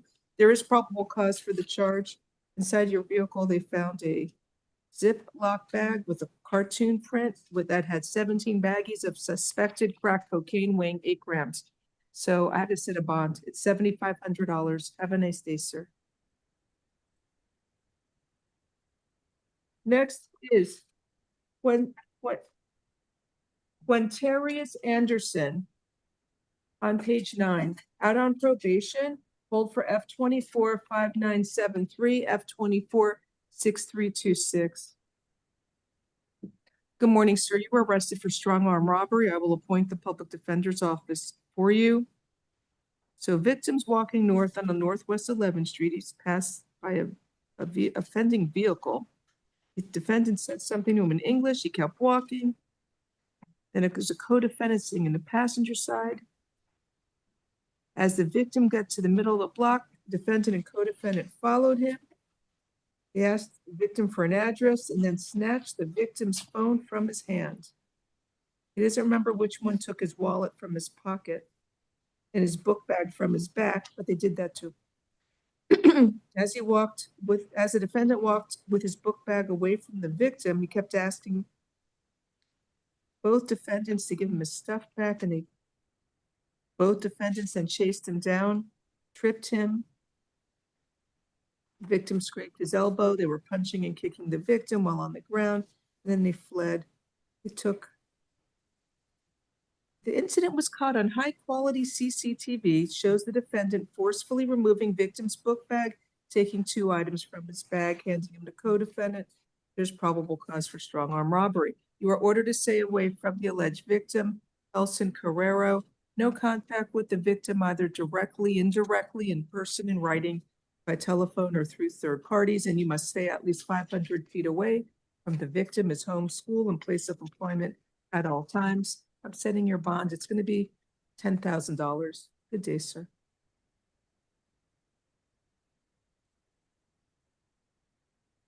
Okay, next we have Glenn Whitley. Mr. Whitley here.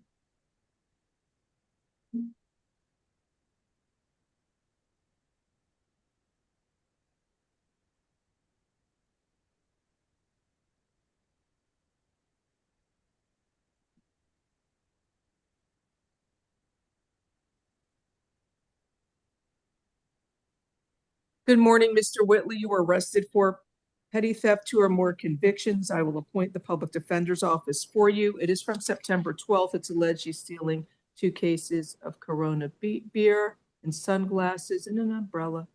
There's probable cause. It mentions his prior convictions. You are ordered to stay away from the Walgreens store at 2000 Normandy Isle or Normandy Drive in Miami Beach, Florida. You're not allowed to go to that store. You must stay away from there. He has a conviction from like 9 days ago for petty theft and drug paraphernalia. I'm setting a bond, $2,500. Good day, sir.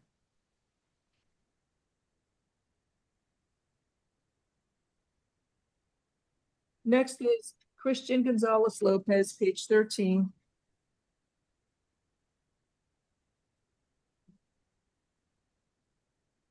State, Miss Corey's gonna need the victim's first name, No problem. It's or the victim's name, I'm sorry.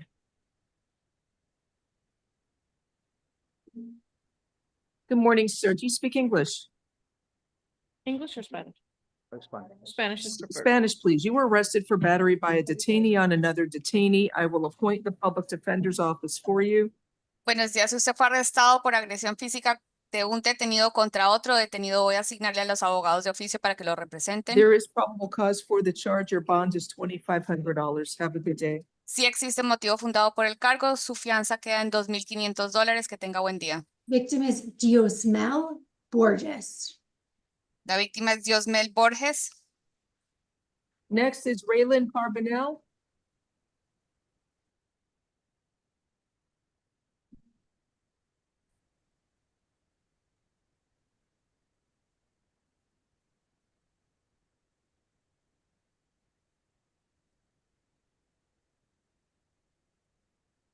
Good morning, sir. You were arrested for grand theft. It's from August 13th. I will appoint the public defender's office for you. Does he need an English okay or Spanish interpreter? English is fine. Okay, so I'm just reviewing this. So they took 52, he and I guess a co-defendant took 52 items from the Burlington store valued at $1,000.48. There was all men's shirts. There's probable cause for grand theft. You were ordered to stay away from the Burlington store at 1645 Northwest 107th Avenue in Miami, Florida. You're not allowed to go to that store. You must stay away from there. Your bond is $2,500. Have a nice day.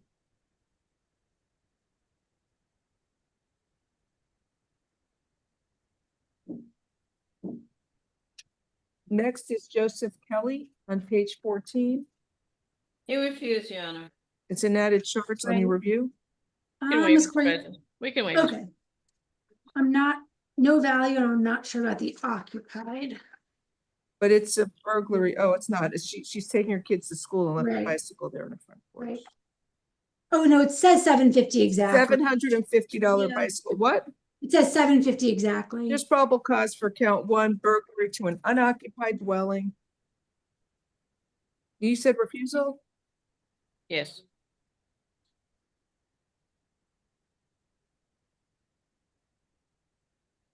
So count one is $7,500. Count two, there's probable cause for grand theft, a third-degree felony. That will be $1,000 bond.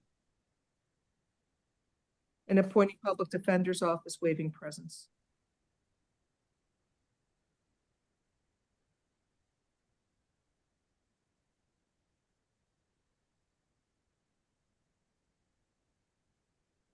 Next is Devontae Jackson, page 15. He refused. He refused, so Oh, wait, we can waive his presence. the victim's name's in here. There's probable cause for the charge. It's $2,500 bond, appoint the public defender's office, waive presence.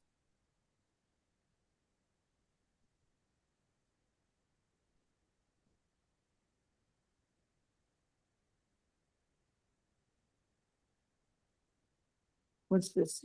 Mike Henter, Joseph, page 15. He refused. We'll waive his presence. Appoint the public defender's office, waive presence. He said refusal today, not in circuit court, right? Refused. You want to waive his presence or no? Yes, Judge, we'll waive his presence. Appoint the public defender's office, waive presence, bond is $2,500.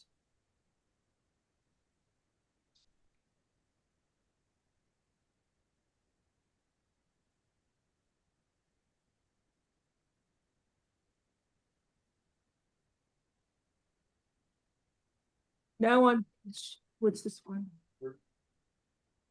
I did. Johnny Berger. I don't know who Mr. Crockett is. I don't know if your case is here and I can't look it up. If the attorneys want to let him know, go right ahead, but I can't. He's here for number Oh, you're two. not responding if you're a lawyer. I'm only promoting if you're a lawyer. If you're a lawyer, I want your bar number. Mr. Herrera is on calendar. Okay, Mr. Crockett. But stop raising your hand because I get distracted. Okay, you don't should have to wait. It won't be much longer. Johnny Berger, page 5. Is there a deputy here or an officer? Oh my gosh. Is there Hi, an Your Honor. officer? Good morning. Officer Tidrino here for Johnny Berger. Good morning, sir. Are you able to put on your video? Or are you under Yes. Thank you. Good morning, Mr. Berger. You were arrested for 4 cases. They all say retail theft with a wait, 3 of them. 4 of them is 3 of them are retail theft with a prior conviction. 1 is possession of cocaine and possession of drug paraphernalia. 2 counts? Huh? 2 counts each of possession of cocaine and possession of drug paraphernalia. Thank you. I will appoint the public defender's office for you. Officer is here. Hi, officer. What is your name? Officer Tidrino, City Miami Police. Okay. What case are you here for? For all 4 of those cases, Your Honor, for the cocaine right, possession he was charged yesterday. Go ahead. 1 second. Yes.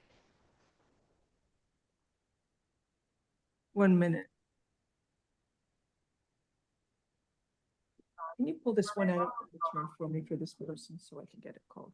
So please raise your right hand to be sworn. Do you swear or affirm the testimony you're going to give in this proceeding will be the truth? If so, state I do. I do. Thank you. Please tell me your name and what police department you work for. Officer Alfredo Tidrino, City Miami Police Department. Thank you. Go ahead, state. I don't have any questions, but what do you want to tell the judge before the judge decides on the defendant's release? I don't know what you said. You got to speak So in judge, the what do you, microphone. officer, what do you want to let the judge know about this defendant?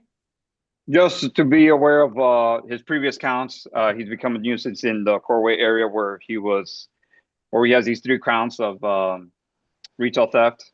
What do you He's say? been- I can't hear you. Please try and speak slowly. It's hard to hear with this new system. Can you here. hear me better, Your Honor?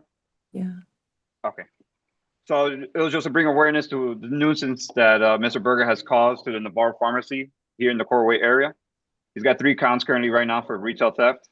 From what the employees have told me and store manager, they're afraid of Mr. Berger from the 3 occasions he's gone by. So we would like to ask for a stay away order or some type of trespass and to possibly raise his bond or keep him longer in custody. Okay. And then he has other prior counts are, I believe, petty theft and possession of cocaine. And Okay. Ms. Corey, do you have any questions for Officer Tahirno? No questions, Judge. Okay, thank you. Let me review. We're going to start with case F25-20248. He's charged with retail theft with a prior conviction. This is from Navarro Pharmacy on July 27th of 2025. So he stole some items, mobile plan cards, fled without purchasing them. It says he's previously convicted for retail theft, but it gives a misdemeanor case number. So I guess it would be a petty theft. So it's Correct. petty It looks theft like with a prior conviction. Would be a petty theft with 1 prior conviction. Say, does he have prior convictions in another jurisdiction? He's from Ohio. He does have priors out of states in Ohio, but nothing I can show the court. So is petty theft with 1 prior conviction a misdemeanor or felony? Yeah, misdemeanor, Judge. Okay. Sir, how long have you been living in Miami? I got kicked out and I became homeless and I was trying to Miami was He's the been here since 2022, it looks like. No, 2015, I show something. No, like 3 or 4 years and I'm Oh. trying to get back in the shelter as the ask for the TAP program because I'm trying to get back to bar backing because I don't even enjoy doing that as survival. I know. There's probable cause then for the petty theft with a prior conviction. You are ordered to stay away from the Navarro store at 2120 Southwest 32nd Avenue in Miami, Florida. You are not allowed to go to that store and you must stay out of there. If you go there, you can step foot in there, they're going to arrest you. So please don't go in there. The officer said that the people in there, the employees and manager are afraid of you. So I don't know what's going on, but stay away to avoid future problems. You understand? Yes, sure. Dave, what bond are you seeking on F25-20248? It's probable cause for petty theft with 1 prior conviction. So the state's requesting $1,000 bond on all the petty thefts. Okay. Judge, Mr. Berger's homeless. He does want the services of the TAP program, which would be very beneficial to him, to find him a shelter, to give him a base for some assistance. And then he Yeah. can get back. You're to gonna have to go visit the division judge. I can't do it. He has a lot of convictions. Right? He also has a Cocaine. conviction for tampering with an electronic monitor, which would indicate that he is a flight risk. It's $1,000 bond. Then we have F25-20258. It's probable cause for, again, he keeps stealing this, whatever it is, a smartphone, a prepaid smartphone. It's all the same type of thing he's stealing. Anyway, it's $1,000 bond. It's probable cause for petty theft with 1 prior conviction, which is, I think, a first-degree misdemeanor.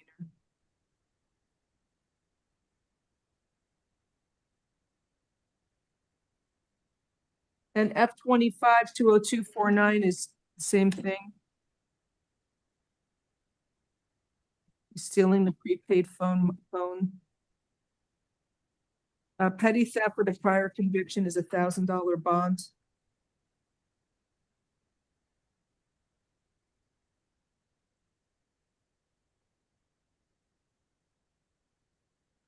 And then there's the cocaine case. He had a crack pipe with cocaine residue and 1 suspected crack rock in his left cell. There's probable cause for the charges here. F25-20247 is 25. It's only 1 count each. Count 1 is $2,500. Count 2 is an ROR. Count 3 is 500. Count 4 is an ROR. Stay away from the Navarro. Visit the division judge. They may decide they can give you TAP, but I'm not doing that today, sir. Good day. Thank you for coming in, officer. Next case. Yeah, that one, Antonio Herrera. There's somebody here for him. I don't know if he's a lawyer or what. That's his attorney, Judge. He's an attorney. Well, why did he write he's an attorney? He wrote attorney and he put his bar number. Okay. Well, is he there? So we can promote him. Raise your hand now. And I can promote you. There you go. Good morning, Mr. Herrera. Do you speak English? Yes, I do. Thank you. There's somebody here. Mr. Crockett is here. I've just promoted him. He says, I believe he's your attorney. Yes, ma'am. Okay. Give us a moment, please. So you're charged with battery by strangulation and also conspiracy for tampering with a victim.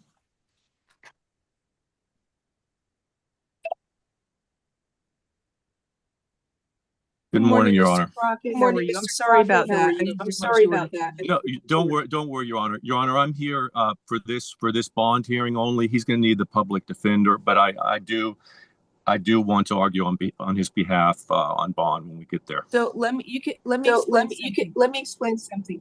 You have to turn off your Zoom because I'm getting feedback. Okay. You got 2 devices going.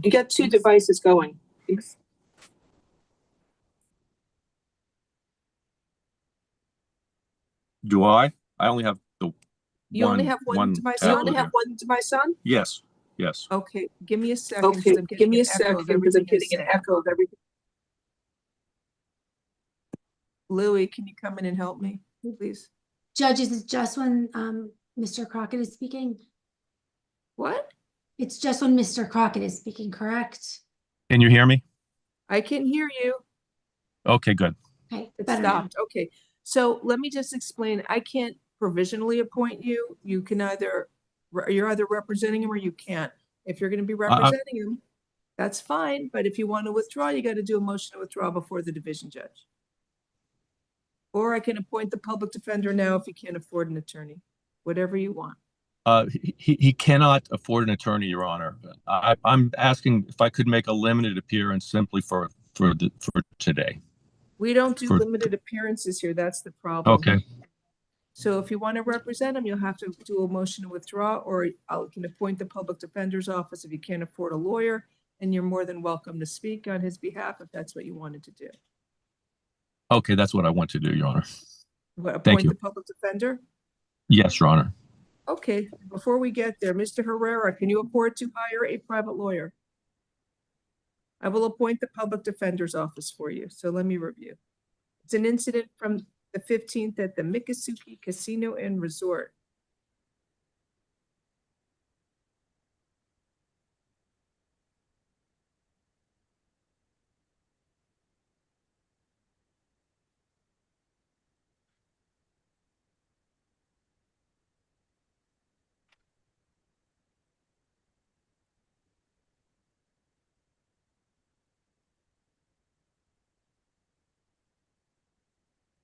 Okay, I had a chance to review the arrest affidavit. Ms. Corey, anything you want to say? Yes, Judge, I'd ask you to find no probable cause for count one, battery domestic by strangulation. There's nothing indicating the airway was obstructed in any form. At best, it would be a battery. And with regard to count two, I'd ask you to find no probable cause. There does not appear to be any conspiracy to tamper with the victim or witness. Right, so I think she's correct. right, so it looks like the victim suffered some pretty significant injuries and also temporary lost consciousness. So she was beaten pretty badly and fire rescue needed to respond. In terms of the tampering, I think the officers are trying to charge that because he had a friend come and pick him up from the scene, but I'm not sure if that charge is appropriate. Thank you. Sir, do you currently live with the alleged victim, Ms. Delfino? Or do you have to go back to the home to get into her home to collect any of your personal belongings? No. Pardon me? No. Thank you. And Mr. Crockett, did you want to say anything on his behalf? Yes, Your Honor, just that this is a matter that will be disputed. There was no battery according to the defendant. This is the defendant is a veteran, but with very few funds. His mom will help him. So I was going to ask for a bond in the area of $1,000 and $500 on the two charges, assuming there is probable cause. All right. Thank you. And so, sir, did you ever live with the victim? Yes, I did. All right. So I'm entering a stay away order from the alleged victim, Georgina Delfino. No contact with the alleged victim, Georgina Delfino, either directly, indirectly, in person, in writing, by telephone, or through third parties. No contact with the victim through social media or other electronic means. And you must stay at least 500 feet away from the victim, her home and school and place of employment at all times. Do not engage in any criminal activity. Do not use or possess illegal drugs, and do not use, purchase, possess, or carry a firearm, gun, weapon, or ammunition. You must immediately surrender any firearms, ammunition, and any concealed weapons permits to the nearest police department and file a receipt with the court. Do you have to go to her home now to collect any personal belongings? No. Thank you, sir. Do you understand the stay away order? Yes, ma'am. Thank you. So as to count one, there's probable cause for battery. That bond will be $1,000. Right. Just stay away from the victim. All right. Thank you so much for coming in, Mr. Crockett. Thank you, Your Honor. Thank you.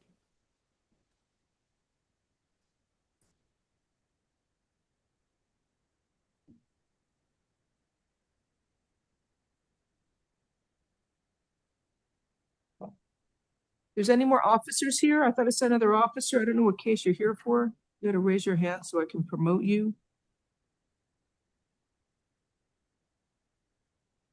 Okay, next is Paradad Garcia. Page 1.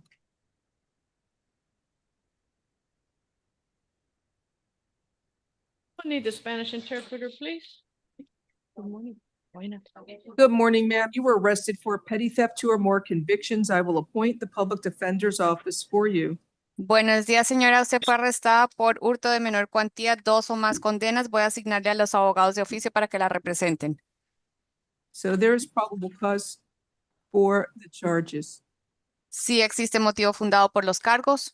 Ma'am, you were ordered to stay away from the WSS store at 99 Southwest 12th Avenue in Miami, Florida. Señora, a usted se le da la orden de mantenerse alejada de las tiendas WSS que quedan en la 99 Southwest 12 Avenida en Miami.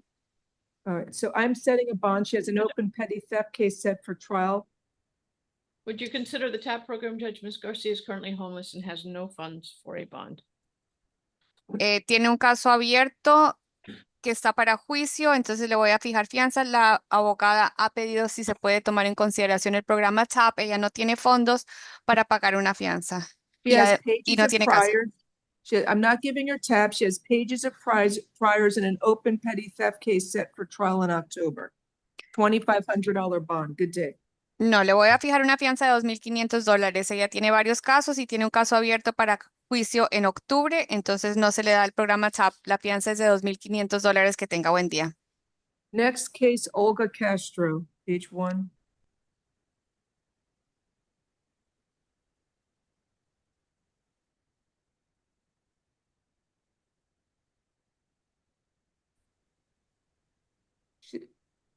Good.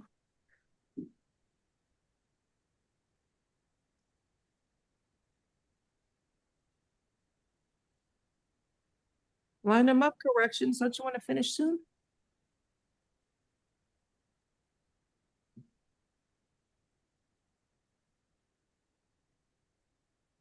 Ms. Castro is present. She speaks English. Good morning, ma'am. You were arrested for possession of a controlled substance called heroin, possession of cocaine, and possession of drug paraphernalia. I will appoint the public defender's office for you. Ma'am, do you have an address where you live? Yes. Pretrial services, alternate bonds. Count 1 is $2,500. Count 2 is count 2 will be $1,000, and count 3, $500. Have a nice day. The pretrial.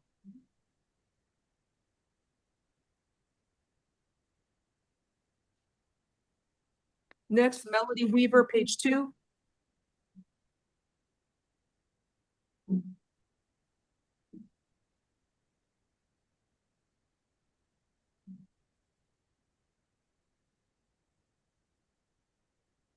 Good morning, Ms. Weaver. You were arrested for burglary to an unoccupied conveyance, grand theft, and criminal mischief. I will appoint the public defender's office for you. So this is over by the Fontainebleau, let's see, by the canal. Suspicious activity aboard a vessel called That's Amore. That's love. Amore, right? So the keys to the cabin were missing, not in their usual location.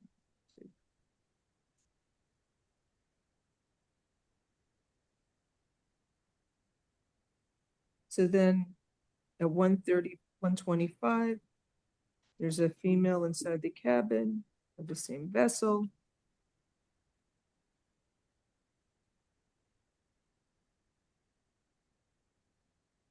He gave statements like, why would they change the locks? She says they shouldn't be able to take the vessel from her because she has the keys. So the keys for the vessel's inboard engines were also missing, apart from the keys to the cabin. Value to replace is $1,000. She admitted to possessing the keys, said they were concealed on her person. They were recovered. And those are the vessel's engine keys. There was trash and cigarette butts scattered throughout the interior of the boat. She had access and consumed alcohol from the vessel's liquor bar, and it would be $500 to clean the interior. So there's probable cause for burglary. I don't think it's a grand theft. They got the keys back. It was approximately $1,000. I guess it would be for the keys. Ma'am, how long have you been living here in Miami? It's not just the keys, Judge, it's also the inboard engines. The keys to the inboard engine. Okay. Since the 8th. You're I've right. been here since the 8th. It was given as Where are you from? Detroit, Michigan. Oh, you came. How'd you get to Miami from Detroit, Michigan? I caught the bus. Really? How'd you get a bus ticket? Did somebody there give you a ticket? Well, I get a check every month, so that's what I'm depending on. You know, I've been trying to look for me a job. I've been trying to get work. I know it's hard, but I don't know what the state wants. You want The a bond? She's got no local ties. And the victim is at $1,000 and then. No, they got their keys Okay, well, back. then the $500 to clean the interior. Yeah. So, all right, count one, the burglary to the vessel is there's probable cause. It's a $2,500 bond. Count two for grand theft. Well, they got the keys back. I'll set that at $1,000 bond, and count three, criminal mischief is $500. Judge. Good luck to you, ma'am. Ms. Hope things Weaver, work out for you. Can we reset her for the afternoon and see if I can get her into a hospital? Sure. Thank you. Okay. Reset PM for hospital. Card only, Your Honor. Card only's fine.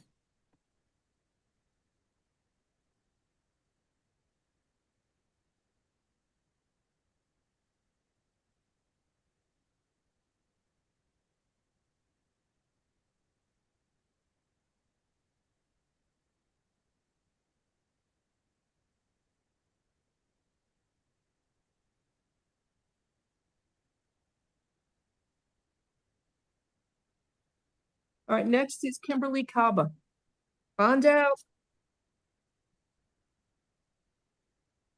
Jennifer Whitney. She's on felony bond.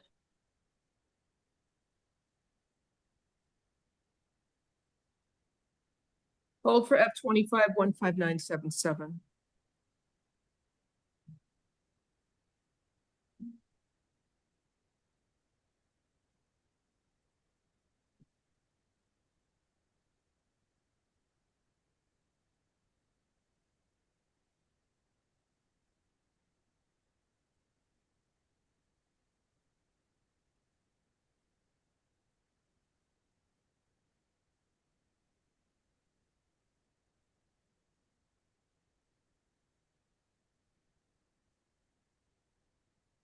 Good morning, ma'am. You were arrested for criminal mischief. It says over $1,000 in petty theft. I will appoint the public defender's office for you. You're out on felony bond. There's a hold for F25 15977. You'll see your division judge tomorrow. So there's no value for the criminal mischief. She took some bins from the Dollar Tree and then went and hit the mirror of the victim's vehicle. The victim is the manager of the Dollar Tree. She shattered with his. She hitting the mirror with the plastic bins, causing the mirror to shatter. You are ordered to stay away from the Dollar Tree store at 26600 South Dixie Highway in Miami, Florida. You are not allowed to go to that store. You must stay away from there. Count one is probable cause for criminal mischief, a second-degree misdemeanor. That bond will be based on the fact that she has open cases. I'm setting that at, what do you want, State, for count one? 500, 1,000? That's good. 500 is good. $500, count one. Count two, petty theft is $150. Good day, ma'am.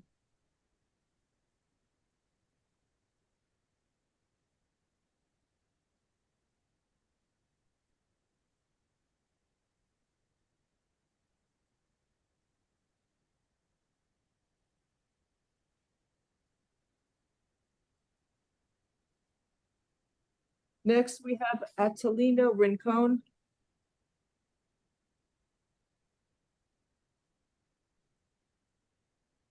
He was on house arrest and was rearrested on this case. Hold for F25 18847. Here's a private attorney, Mr. DeCobo. Mr. DeCobo? Yes. Okay, I'll call him. Let me give it the phone number for the Renee. He can call him.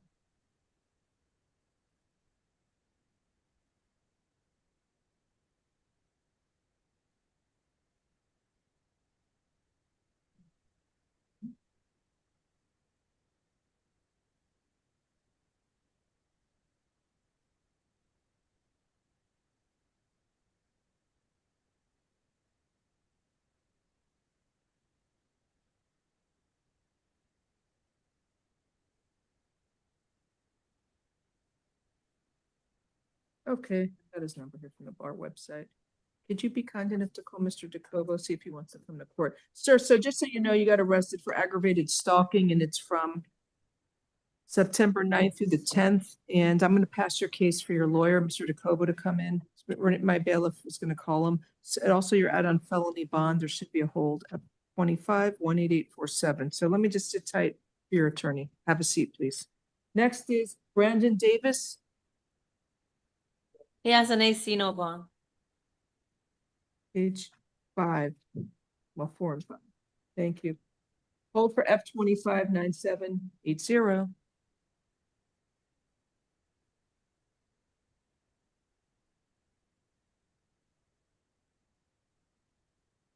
Good morning, sir. You were arrested for unlawful possession of a stolen credit or debit card, fraudulent use of a credit card, $100 or more, and petty theft. I will appoint the public defender's office for you. So the victim had his wallet in the car with his social security card, credit cards, and a jacket, and headphones. There's CCTV that shows an unidentifiable subject jumping the fence and opens the car door and ransacks the vehicle, entering multiple vehicles. Victim then got notifications credit cards are being used at Big Daddy's Liquor, $72.06. 3 more transactions at CVS, Exxon gas station, Sam's Food, $160. Let's see.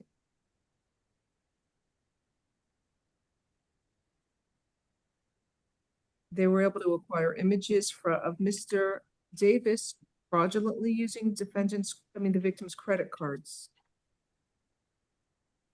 So there's probable cause for the charges. Count 1, unlawful possession of a stolen credit or debit card is $2,500. Count 2, fraudulent use of a credit card over $100 is $2,500. And count 3, petty theft is $500. You'll see your judge tomorrow. Have a nice day.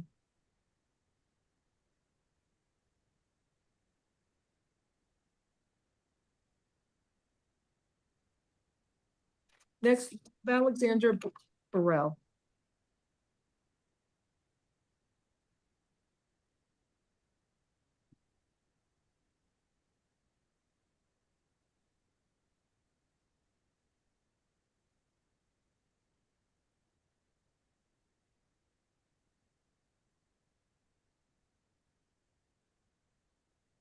Spanish interpreter, please. Good morning, sir. You were arrested for retail theft with a prior conviction, possession of cocaine, and possession of drug paraphernalia.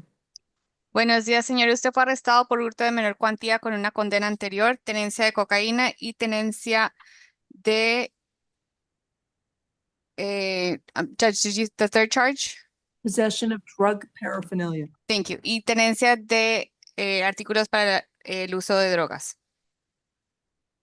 So public defender's office is appointed for you. Se le asigna el abogado de oficio para que lo represente. Sir, you are ordered, there's probable cause for the charges of petty theft with a prior conviction, possession of cocaine, and possession of drug paraphernalia. Entonces sí existe motivo fundado por los cargos, el cargo de hurto de menor cuantía con una condena anterior, tenencia de cocaína y tenencia de artículos para el uso de drogas. So, sir, you are ordered to stay away from the Dollar Tree store at 1043 West Flagler Street in Miami, Florida. Señora, usted se le da la orden de que se mantenga alejado de el Dollar Tree que queda en la 1043 West Flagler Street en Miami. So, bond on count 1 with the petty theft prior conviction. Let me just see. Would you consider TAP, Judge? I'm looking at his prior state. Do you have an objection to TAP? Se le pregunta a la fiscalía si tienen objeción con el programa TAP. Should be Judge, fine. he's got that 39-month prison sentence and then a conviction from last year. Su señoría, él tiene antecedentes de una condena de 39 meses de prisión y también una condena el año pasado. TAP alternate bond, count 1 is $2,500. Count 2, possession of cocaine is $1,000 bond. And count 3, drug paraphernalia possession is $500. Entonces se le da el programa TAP, fianza alterna por el cargo número 1, $2,500, por el cargo número 2, tenencia de cocaína es $1,000 y por el cargo número 3, tenencia de artículos para el uso de drogas es fianza de $500.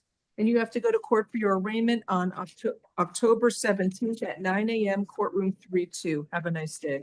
Y usted tiene que estar presente para la lectura de cargos de su caso el 17 de octubre a las 9 de la mañana en la sala 3-2. Que tenga buen día. All right, next we have Renzo Manuel Lizaga.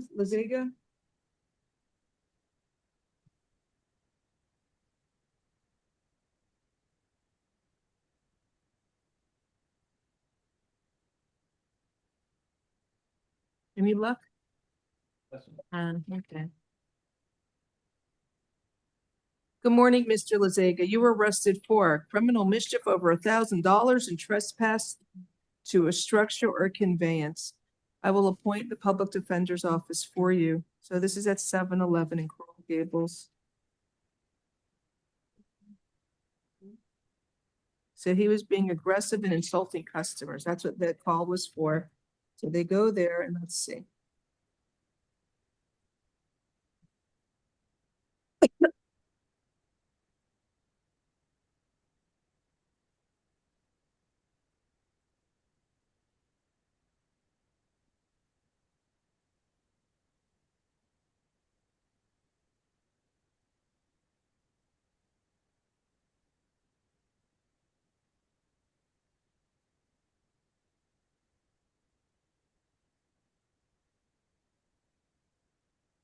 So then he shattered, he slammed his hands into this glass window at 7-Eleven. The window shattered. Its value is approximately $1,000. Okay. Sir, you were ordered to stay away from the 7-Eleven store at 3960 Southwest 8th Street in Coral Gables, Florida. You are not allowed to go to that store and you must stay out of there. Do you understand? Yeah, I can't go anymore. Okay. Thank you. Miss Corey, is this a hospital case? Not at this time, Judge. Okay. I'm No, setting up. He has an open trespass. Count 1, criminal mischief is $1,000 bond. Count 2, trespass to property after warning, $500. Have a nice day. It was 1,000 count 1, 500 count 2? Yes, ma'am. Thank you.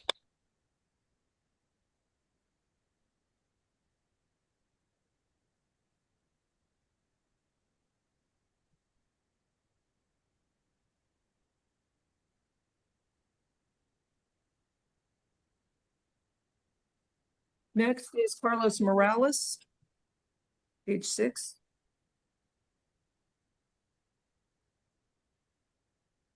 Two cases.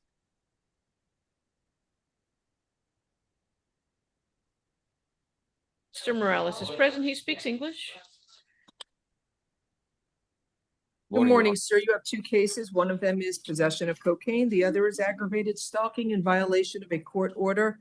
That second case is from March 5th.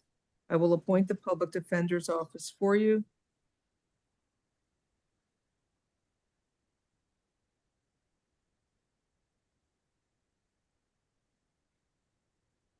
There's probable cause for aggravated stalking in violation of a court order. Sir, you are ordered to stay away from the alleged victim whose initials are OW. No contact with that alleged victim, either directly, indirectly, in person, in writing, by telephone, or through third parties. No contact with the victim through social media or other electronic means. You must stay at least 500 feet away from the victim's home and school and place of employment at all times. Do not engage in any criminal activity. Do not use or possess illegal drugs. And do not use, purchase, possess, or carry a firearm, gun, weapon, or ammunition. You must immediately surrender any firearms, ammunition, and any concealed weapons permits to the nearest police department and file a receipt with the court. Do you understand the stay away order, sir? You understand the Yeah, I understand. Okay. But the thing is that I take $2,500 bond for the stalking, aggravated stalking charge in violation of the court order. The other case, he had some cocaine on him, baggie and some residue. That's $1,000 for the other possession of cocaine case. Have a nice day.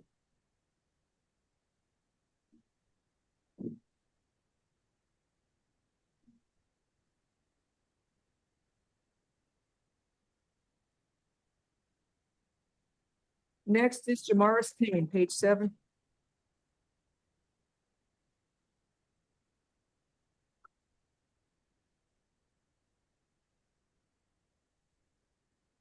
Oh, Judge, I'm sorry.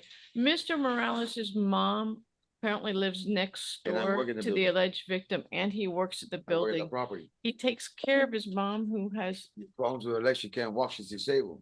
And the thing is that this happened right before, like many years ago. But there's a permanent injunction. You have to go in front of that DV judge to get it modified. Oh, And so I have to go to what, the civil court? Can they have that stay away? I have What to I can put is file- comply with any distance restrictions set forth in the underlying injunction case. Okay. Can you give me at least 100?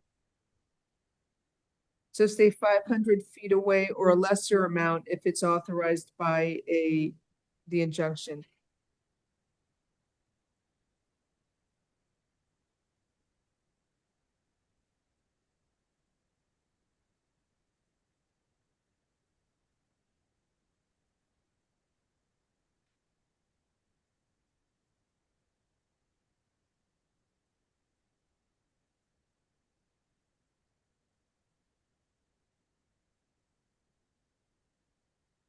And now, Mr. Payne, good morning. You were arrested for grand theft of a vehicle and dealing in stolen property. I will appoint the public defender's office for you. So the victim's Corvette was stolen last Sunday by multiple people, it looks like. And then the defendant was previously observed removing parts off of the stolen Corvette.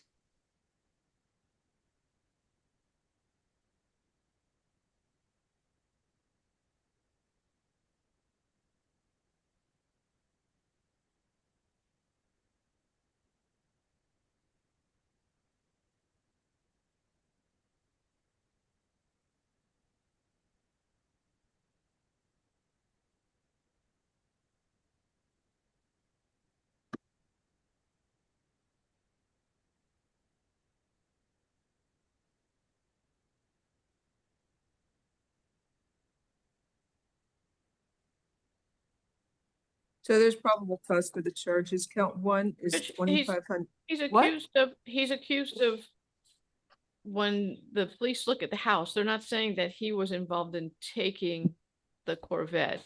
They're He saying was that they observed went in removing surveil- numerous parts off the stolen Corvette. He's listed as a mechanic. There's nothing indicating that he's aware that the Corvette was a stolen vehicle. He then fled and run when they tried to make contact with him. So yeah, that's consciousness of guilt.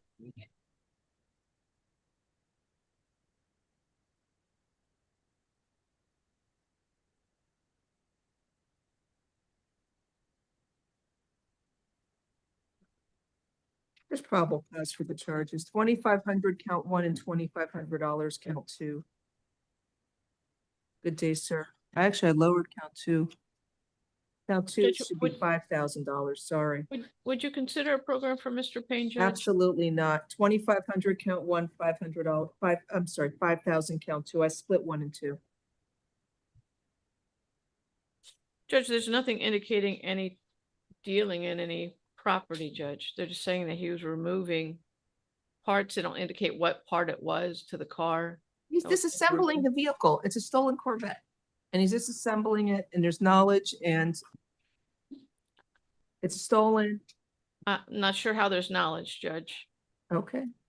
Well, They're that's not something saying he was the your one law that- office can argue to a jury. There's probable cause. I split the bonds for the grand theft and the dealing.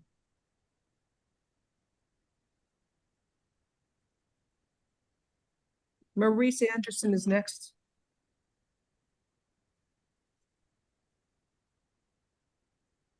Page 7. Out on probation, hold for F24 5497.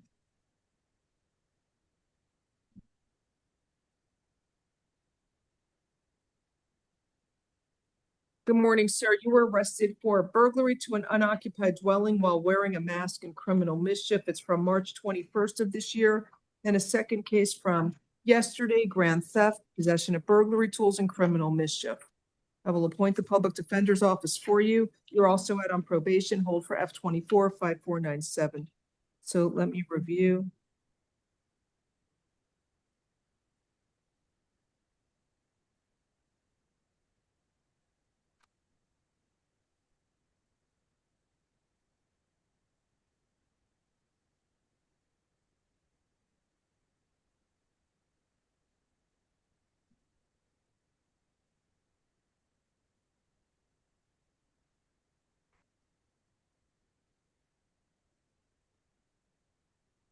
So they stole heavy machinery from the victim's shed back on March 21st. I don't know if I saw the mask. What? I don't know if I saw the mask. I didn't see a mask. Okay.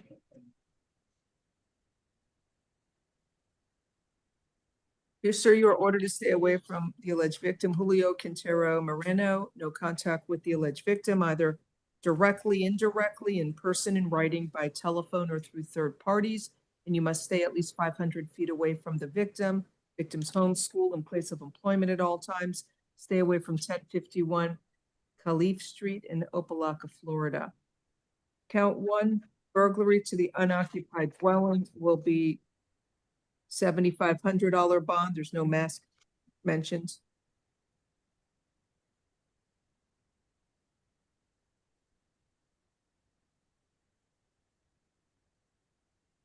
And count 2, with probable cause for criminal mischief, that bond is $500.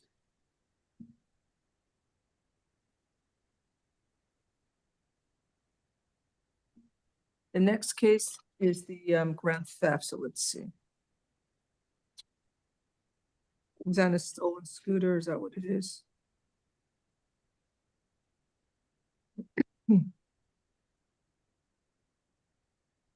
So count 1, grand theft, is $2,500. Count 2, it's a theft tool. You want $1 or release outright? Release outright, please. Count 2 is release outright. No probable cause. Count 3, there's probable cause for criminal mischief, $150. Have a nice day. You'll see your judge tomorrow. Next, we have Oscar Sanders.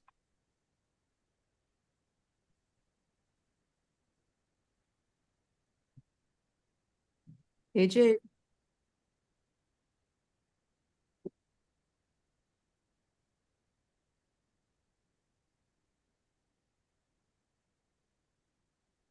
Good morning, sir. You were arrested for possession of cocaine and possession of drug paraphernalia. One moment, Judge. Oh, that's not him. I'm sorry.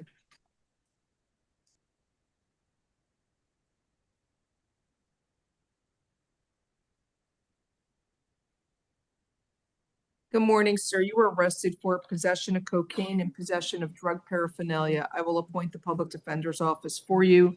There is probable cause for the charge. Will be tapped with an He alternate was bond. released from prison in October, so less than a year ago. What? He was released from prison less than a year ago. Oh, it's okay. It's not violent. Tap alternate bond, $1,000, count 1, $500, count 2. You have to go to court for your arraignment on October 17th at 9 a.m. Courtroom 6-1, Judge Miranda. Have a nice day, sir.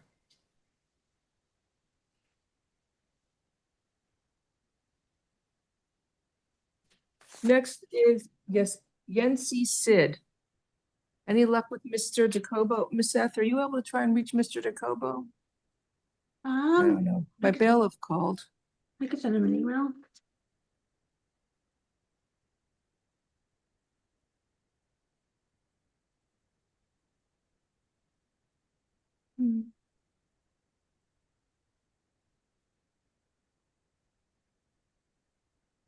There's somebody here for Mr. Sid too.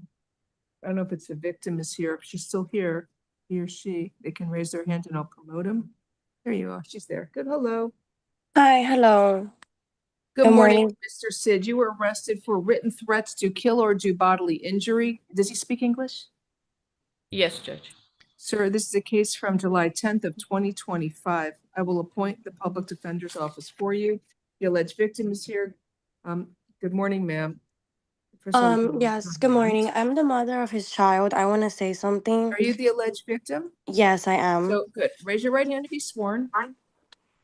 Sorry, my hand is like, Do you swear or affirm the testimony you are going to give in this proceeding will be the truth? If so, state I do.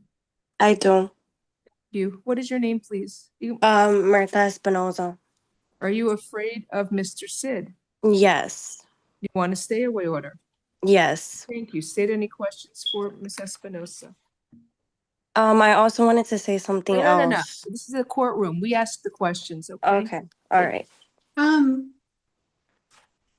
So ma'am, do you want to maybe explain why you're so scared of him?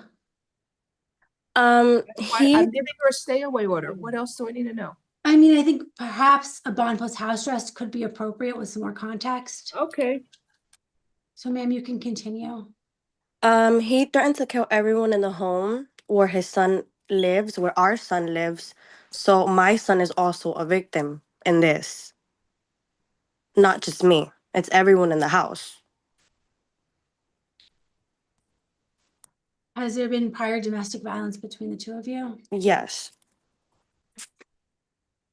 No further questions. Ms. Corey, do you have any questions? No, Judge, thank you. Thank you. Ma'am, I have one question. Have you had any contact? Has he tried to contact you since this incident in July? No. Thank you. Sir, I am entering a stay away order from the alleged victim whose initials are ME. No contact with the alleged victim. ME either directly, indirectly, in person, in writing, by telephone, or through third parties. No contact with the victim through social media or other electronic means. And you must stay at least 500 feet away from the victim, her home, school, and place of employment at all times. Do you understand that so far, sir? Yes, miss. Do not engage in any criminal activity. Do not use or possess illegal drugs. And do not use, purchase, possess, or carry a firearm, gun, weapon, or ammunition. You must immediately surrender any firearms, ammunition, and any concealed weapons permits to the nearest police department and file a receipt with the court. Do you understand the entire stay away order I just read? Yes. Thank you. I'm setting a bond. It's going to be $7,500.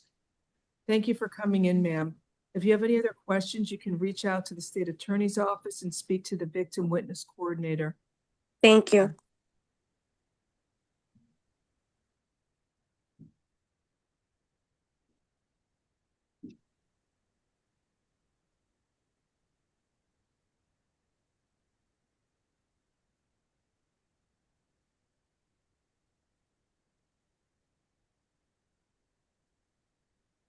Next case is Anthony Flores Silva, page 8.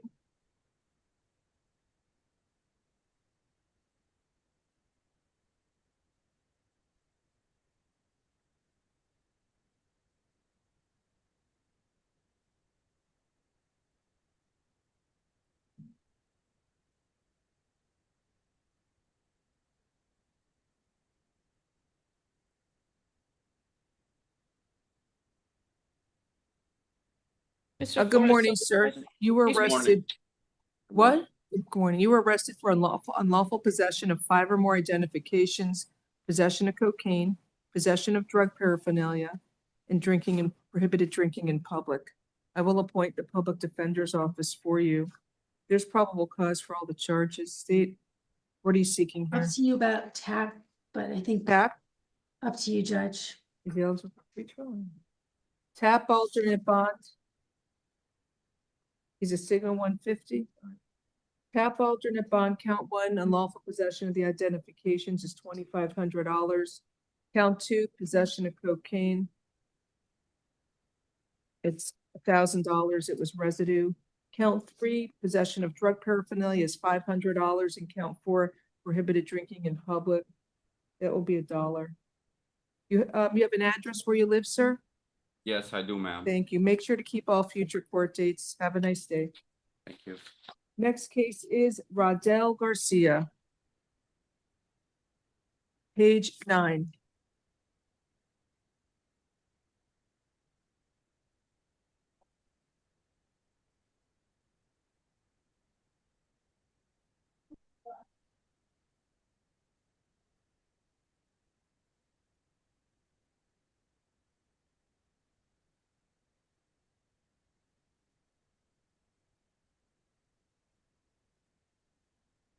Good morning, sir. You were arrested for strong arm robbery. I will appoint the public defender's office for you. There is probable cause for the charge. You are ordered to stay away from the alleged victim, Helson Carrero. No contact with the victim either directly, indirectly, in person, in writing, by telephone, or through third parties. No contact with the victim through social media or other electronic means. and you must stay at least 500 feet away from the victim, victim's home, school, and place of employment at all times. You understand the stay away order? Thank you. Bond is $7,500. Have a nice day.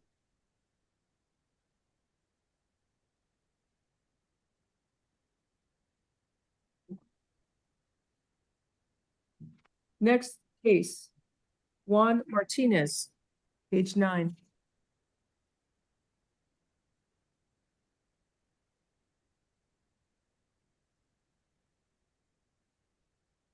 I think that the victim is here.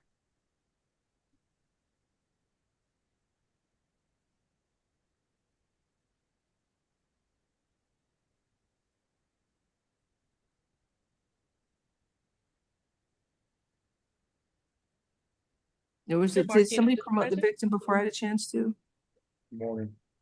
Good morning, sir. You were arrested for domestic battery by strangulation and aggravated assault with a deadly weapon. Sir, can you afford to hire an attorney? No, ma'am. No, ma'am. All right, I will appoint the public defender's office for you. So let me review for probable cause.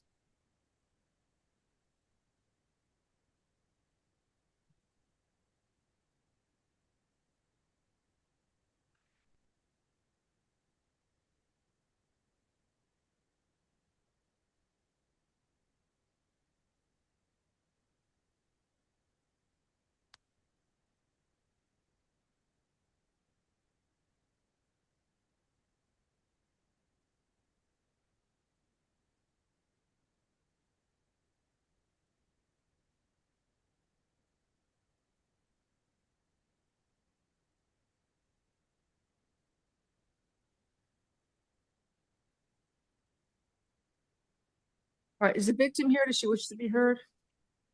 All right, sir, you are ordered to stay away from the alleged victim, Araceli Munoz. No contact with the victim, either directly, indirectly, in person, in writing, by telephone, or through third parties.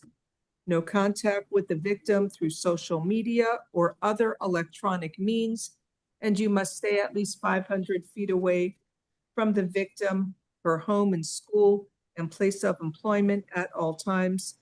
Do not engage in any criminal activity. Do not use or possess illegal drugs, tender any firearms, ammunition, and any concealed weapons permits to the nearest police department, and file a receipt with the court. You may return to the victim's residence one time only within 48 hours of your release from jail. You must be accompanied by a police officer so that you can retrieve your personal clothing, health items, medication, personal and business-related paperwork and work tools. If you go to the victim's home without the police, or if you stay there, you will be arrested. Do you understand the stay away order?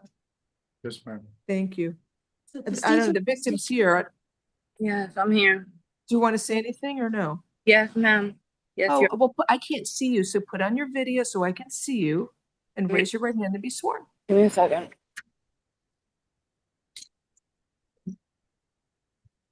Raise your right hand, please. Do you swear or affirm the testimony you are going to give in this proceeding will be the truth? If so, state I do. Yes, I do, Your Honor.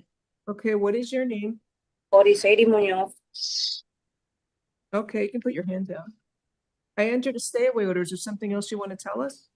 No, wanted to make sure that I just wanted to see what was gonna happen with the outcome, so like that I know what to do. So you can stay in your home. He's ordered to leave the home. If you're staying there, he's gonna have to go find somewhere else to live. He can only go there one time with a police officer to retrieve his personal belongings. Somebody from the state attorney's office will contact you, I'm assuming, to schedule what's called a pre-file conference. Ms. F, do you want to talk to the victim? No, Judge, but the state is requesting a bond plus house arrest. According to the arrest affidavit, there's approximately 8 prior domestic violence arrests during their relationship. Additionally, the defendant made a threat that he was going to kill himself. She was afraid that he was going to stab her, and then he choked her to the point that her breathing was obstructed. I am extremely concerned for her safety. So requesting the bond plus house arrest level 2. I also see it looks like he did a 7-year prior prison sentence as well. Okay, Miss Corey, anything you want to ask the victim? You have anything you want to say? Nothing to ask Ms. Munoz. The state attorney mentioned a prior 7-year sentence. That's from an incident from 2000, Judge. Right, 2003. Okay. Mr. Martinez does not have any other place to stay right now, so Well, Judge, he has to find another place to stay because he can't go back to her home. I understand that, Judge, but an ankle monitor when he has no place to go, Judge. I'm setting a we can- bond. Count 1, battery by strangulation is $5,000, and count 2, aggravated assault with a deadly weapon is a $5,000 bond. I'm not ordering house arrest. I'm setting a Over bond. state's objection, it was either actually a prior 10-year prison sentence, and he was released from. Was it domestic? Here's his priors. I have it here. Right, so there's Broward too, so it was 10 years. And he's got prior prison sentences, and then the 8 prior domestic violence arrests with the same victim. All right, plus house arrest with a GPS monitor. Level 3 house arrest. And a curfew from 11 p.m. to 6 a.m. Because she has nowhere to go.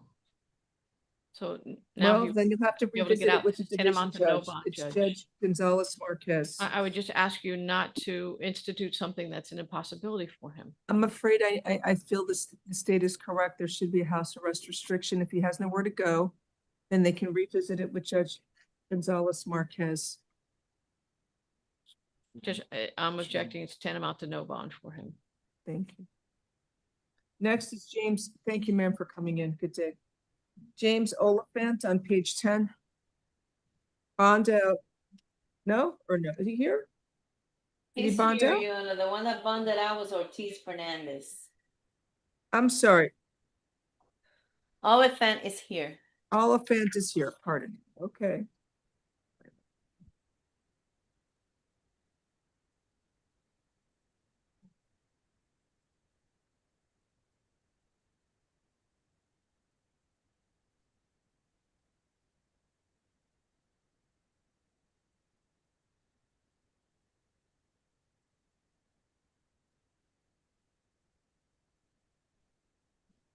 Good morning, sir. You were arrested for false imprisonment and battery. This is a case from July 29th of 2025. I will appoint the public defender's office for you.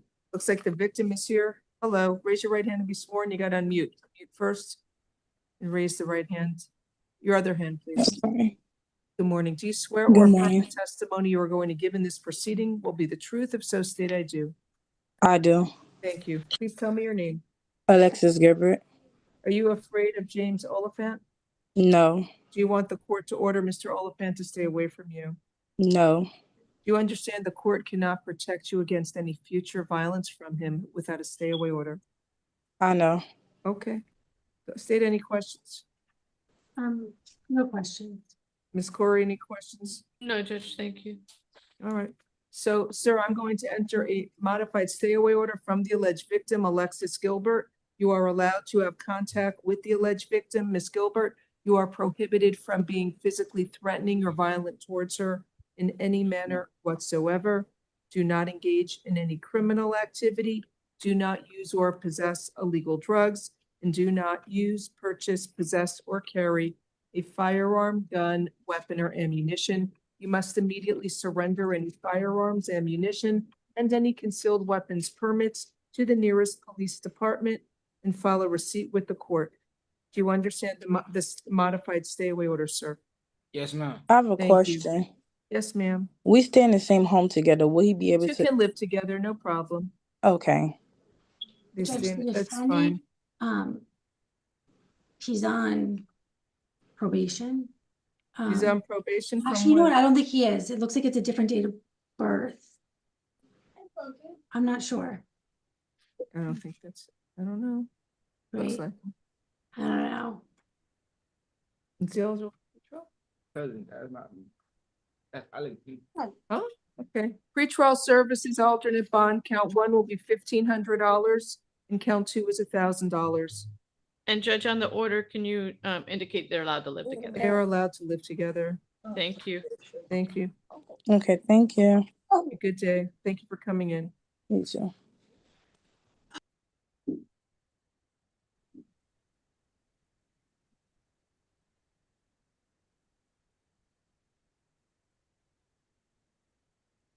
Can you run it? You're allowed to put together, please. Next we have is Miguel Ortiz Fernandez, page 10. Bond out. Bond it out.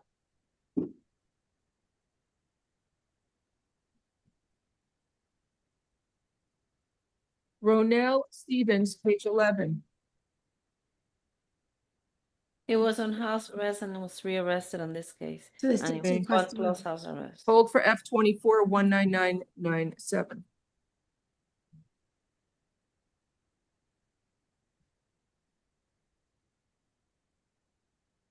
Good morning, sir. You were arrested for carrying a concealed firearm. I will appoint the public defender's office for you. So why is he prohibited from carrying a firearm? of his age. Oh, there's probable cause then for the charge. He's out on bond, $2,500 bond. You'll see your judge tomorrow. Have a nice day.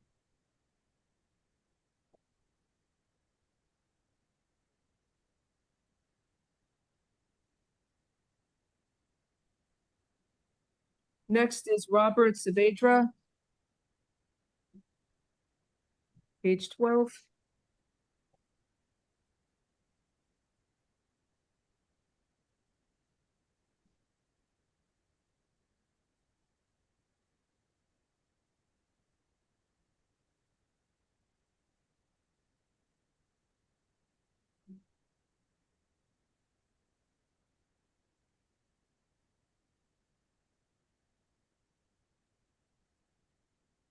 Good morning, sir. You were arrested for aggravated battery with a deadly weapon and burglary with an assault or battery. This is from October 2nd of 2025. Sir, can you afford to hire a lawyer?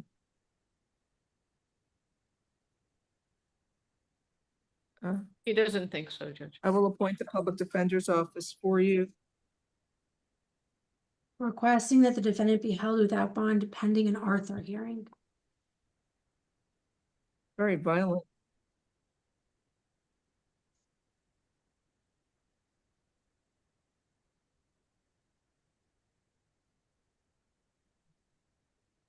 There's probable cause for the charge. You are ordered to stay away from the alleged victim whose initials are JP. No contact with the victim, either directly, indirectly, in person, in writing, by telephone, or through third parties. No contact with the victim through social media or other electronic means. And you must stay at least 500 feet away from the victim's home. Custody on F24 12364. All right, you can hold also for F24 12364. Huertas. He's out on probation on that charge. Okay, we set it for the afternoon. Here, this one has a hold. All three. Yeah, that's what they wrote. One of them wasn't included. There you go. Oh, I put it in the wrong side. Next case is Alonzo Smith. He refused court, Your Honor. He refused. We can waive his presence, Judge. What? We can waive his presence. Okay, appoint the public defender's office, waive presence. These are added charges. There's probable cause for petty theft, 2 or more convictions on F25 20231, the $2,500 bond.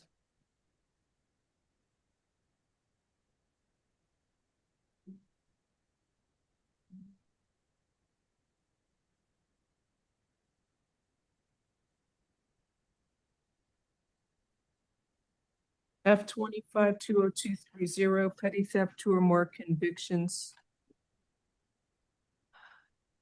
There's probable cause for this as well. $2,500 bond.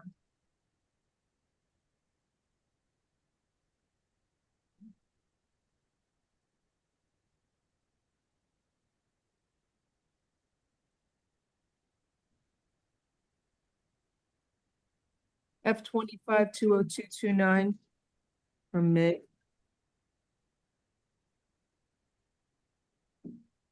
There's probable cause for petty theft, 2 or more convictions. Bond will be 1,500 out in this case. F 25220229, okay? Thank you.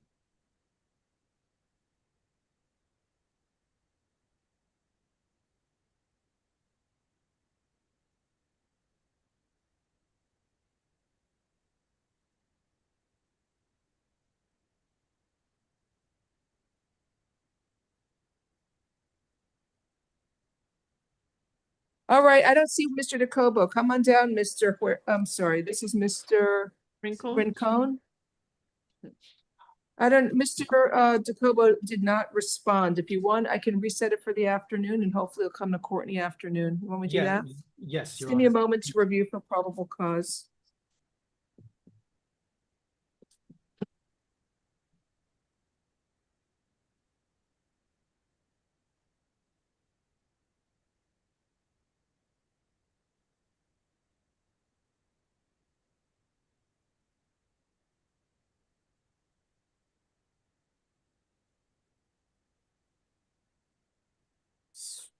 There's probable cause. I'm trying to make a preliminary finding of probable cause, reset it for the afternoon.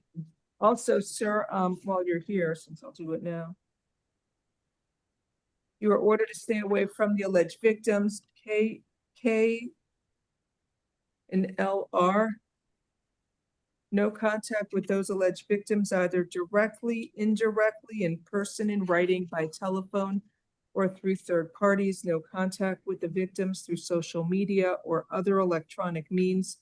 And you must stay at least 500 feet away from the victims, their home and school, and home and school at all times. Do not engage in any criminal activity, do not use or possess illegal drugs, and do not use, purchase, possess, or carry a firearm, gun, weapon, or ammunition. You must immediately surrender any firearms, ammunition, and any concealed weapons permits to the nearest police department and file a receipt with the court. And in the event there's an open case in dependency court arising from the same set of facts and events as this case, and any and all orders entered in dependency court regarding your contact, visitation, and custody of these children shall supersede or replace this court's order. Do you understand the stay away order, sir? Yes, now I do, Your Honor.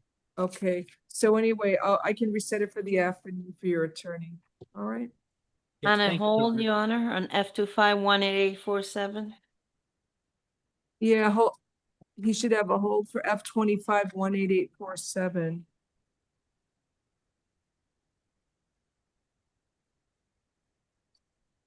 Yeah, there's a sticky here. I missed it.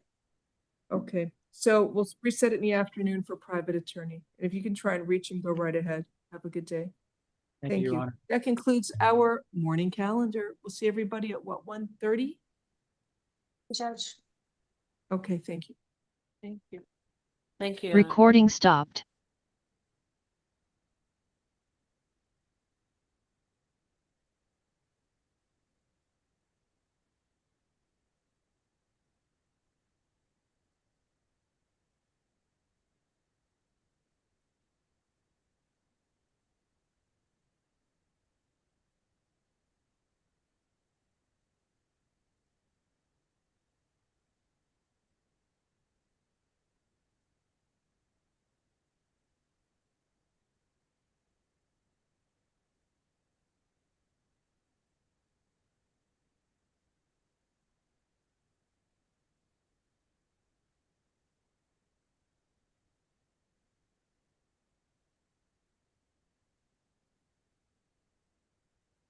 May go in the mic, the may go first. I said, okay, ladies and just we go pick up that one out of 8. I think y'all ain't get y'all, so y'all ain't get 2 6. Yeah, we got 2 6. We got 2 6.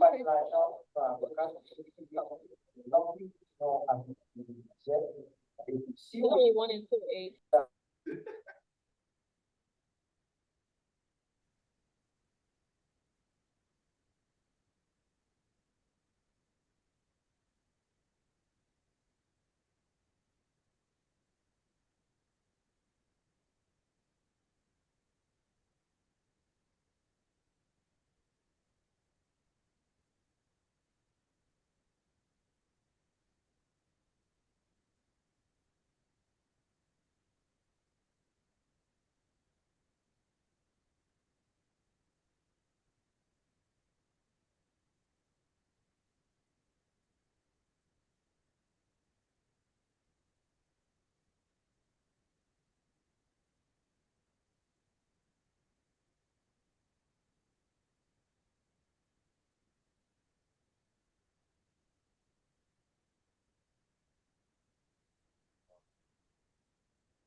See you guys.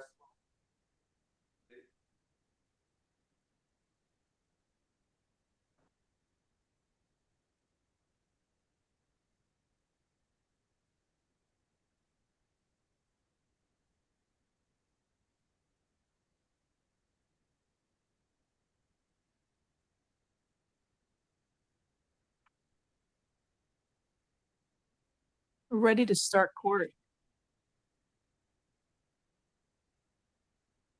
We gotta do that.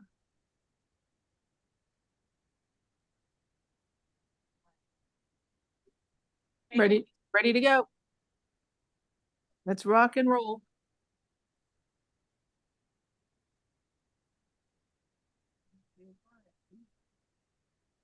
Recording in progress.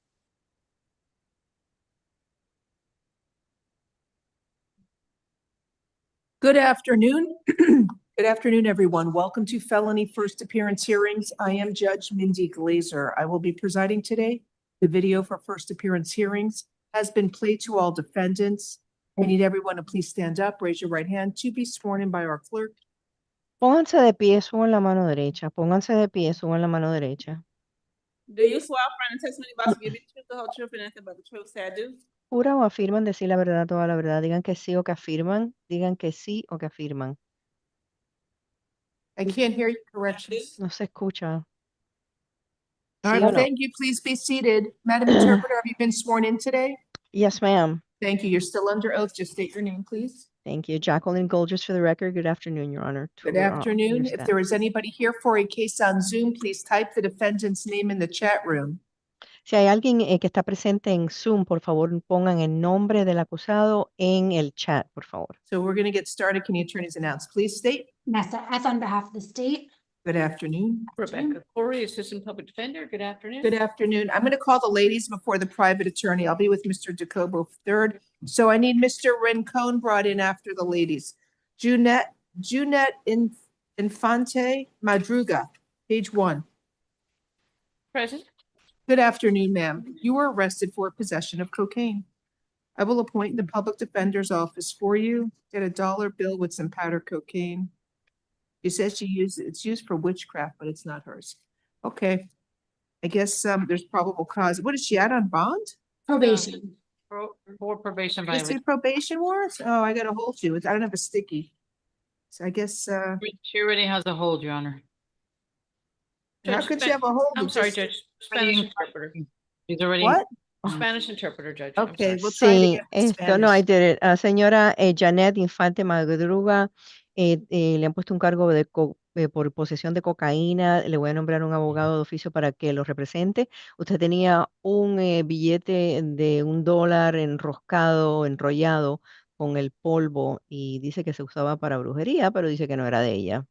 Y también tiene una retención doméstica, retención migratoria, perdón.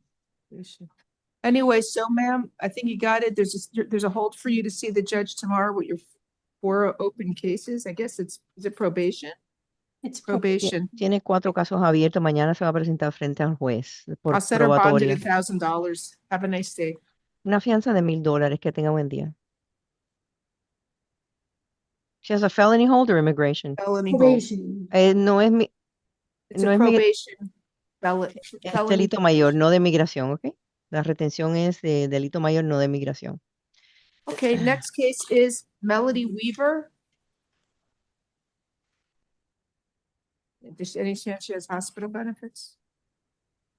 Posible que a mí me pongan un cargo de algo que yo no tengo arriba. Yo llevo un mes de So robo. I can't understand how they can put a charge on something that I didn't even have on me. I've been Por on ir a un probation for. storage porque no You estaba told nombre him it's mío. used for agarraron- witchcraft. You acknowledge responsibility. Pero usted reconoció responsabilidad que se usaba para la brujería. Okay, the next case was Melody Weaver for the hospital, but she's card only. I don't know if Ms. Corey heard. I have not heard back yet, Judge. I Let's emailed pass them it. again. I I'll haven't heard pass back. for the end of the calendar. Let me call up on page 2 at Atelino Rincon. I saw Mr. Jacobo here. Let me promote him. You gotta raise your hand on Zoom so I know where you are. It's quicker. I see. I just don't do it. I'll do it now. Okay, there. Thank you, Judge. I'm Hey, Ricky. So I went and walked across the street. Nobody tells me, so I don't go. Good afternoon. Sir, you were arrested for aggravated stalking in violation of a court order, and your lawyer is here now. good afternoon, Your Honor. Good afternoon. Does he speak English?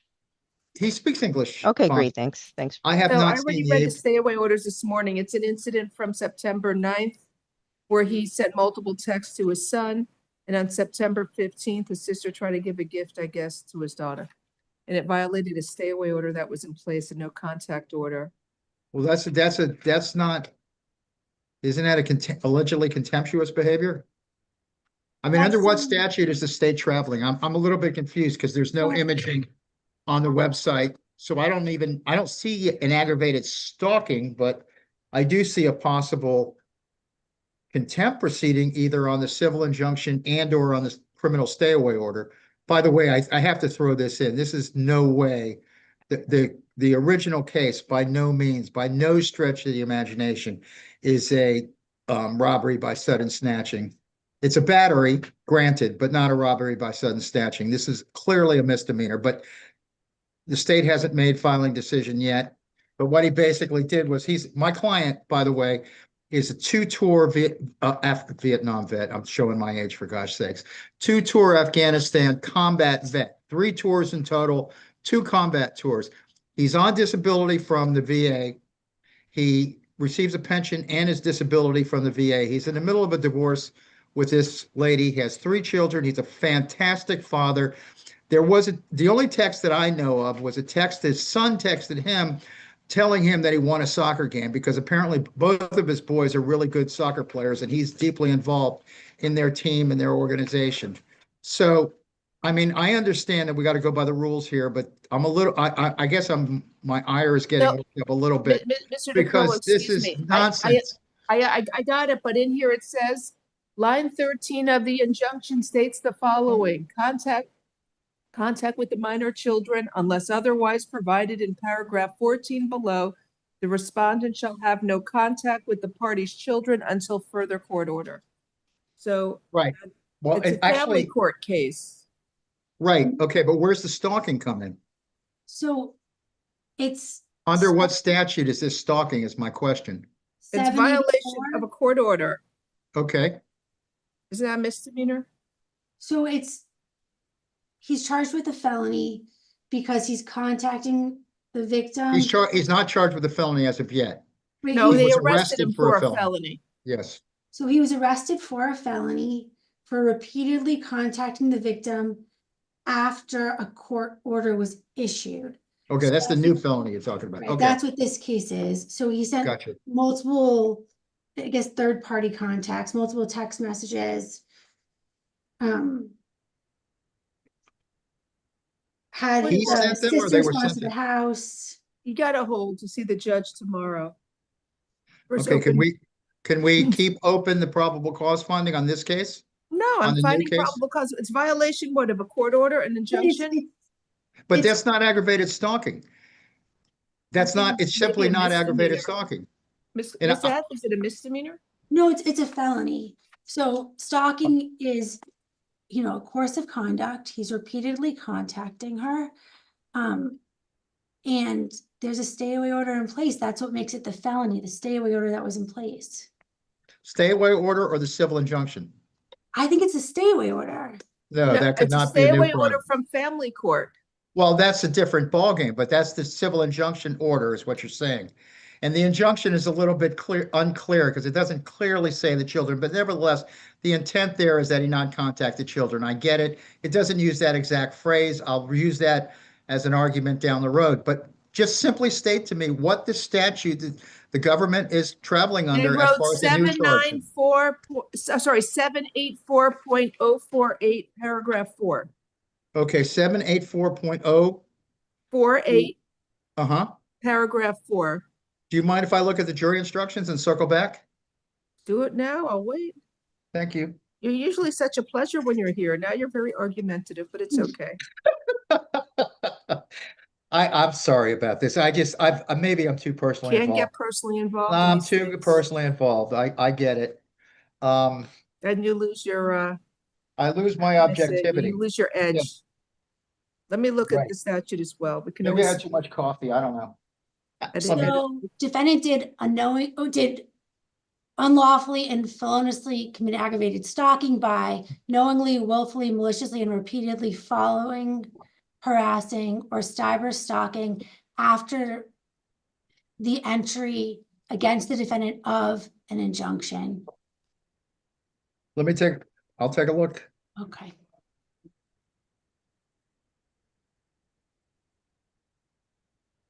Did you ask ChatGPT? No, I pulled the charge form from my office. Oh, because when I pull it up on my thing, that's what it said, and I didn't know if no, that it was was a charge form. ChatGPT responding.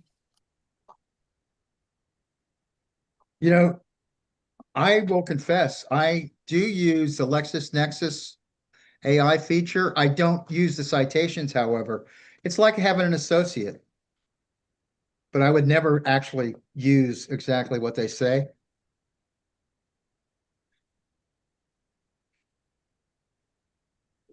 Let me look at the statute. Okay, 784.048.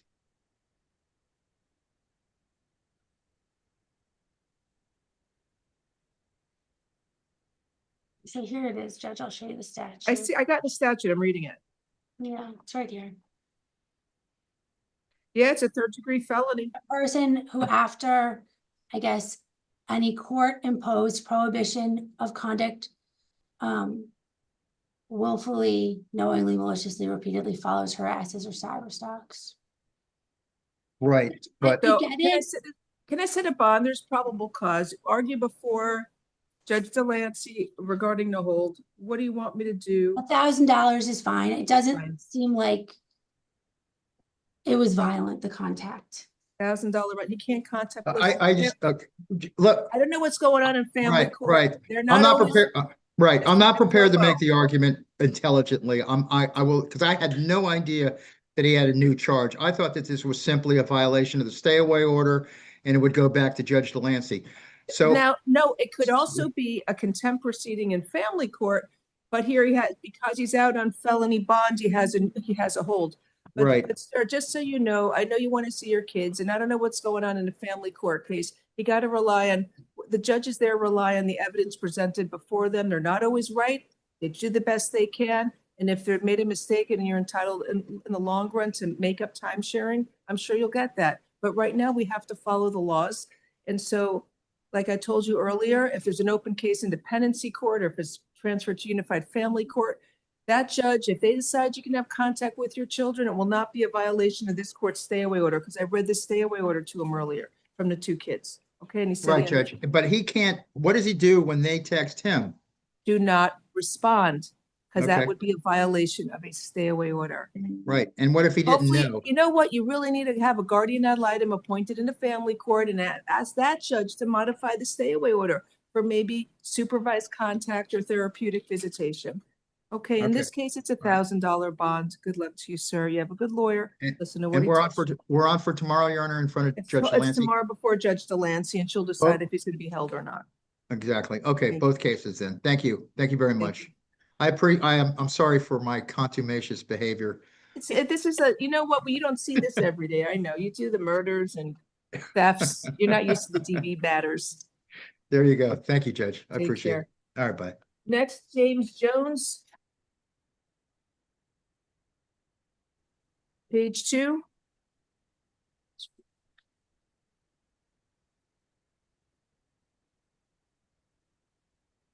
Judge, this case should be set in division. I agree.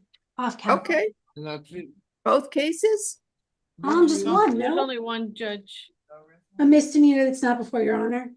James Jones, he has possession of cocaine. It's the possession same of- in the top and the bottom. If you look, it's the same case number. He has F 25 16385. Interesting. It says arrest warrant. So it looks like he probably failed to appear in court before the information is filed. Okay. Transfer to division? Yes, please. Okay, transfer to division. Thank you. Next is Guillermo Sid.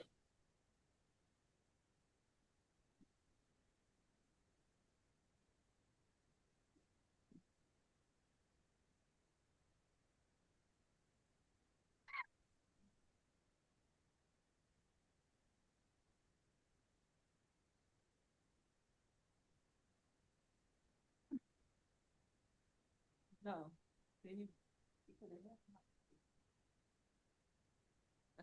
Spanish interpreter, please. Good afternoon, sir. You were arrested for possession of cocaine, tampering with physical evidence. Señor, le han puesto a cargo por posesión de cocaína y también interrumpiendo lo que es testigos Possession of drug paraphernalia and resisting an officer without violence. y equipos de droga y resistiendo violencia hacia un policía sin violencia. I will appoint the public defender's office for you. Le voy a nombrar abogado de oficio para que lo represente.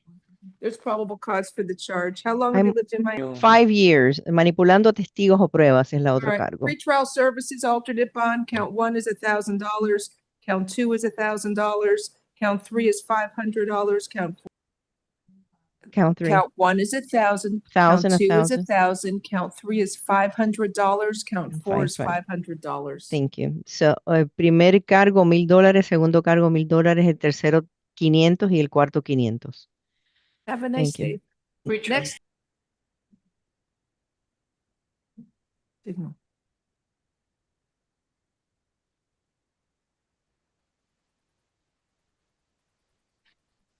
Really? Signal? Not from here. I don't see anything. Oh, you said take? Oh, okay. I said signal. Take 'em. You'll take them. Okay. Everybody's having issues. Is he there? Line him up. Come on, we got a short calendar. Good afternoon, sir. You were arrested for possession of cocaine. I will appoint the public defender's office for you. Spanish. Le han puesto cargo por posesión de cocaína, le voy a nombrar abogado de oficio para que lo represente. Está a su lado. So there is probable cause for the charge. Sir, how long have you lived in Miami? Hay motivo fundado por el cargo. ¿Cuánto tiempo vive en Miami, señor? ¿Cuánto tiempo? Desde el 2014. Since 2014. Okay, pretrial services, alternate bond, $2,500. Have a nice day. Está bien, va a salir a través de un programa que se llama PTS. De la alternativa puede poner una fianza de $2,500. ¿Está bien? Next is Keith Bailey. He has a hold for F 15928.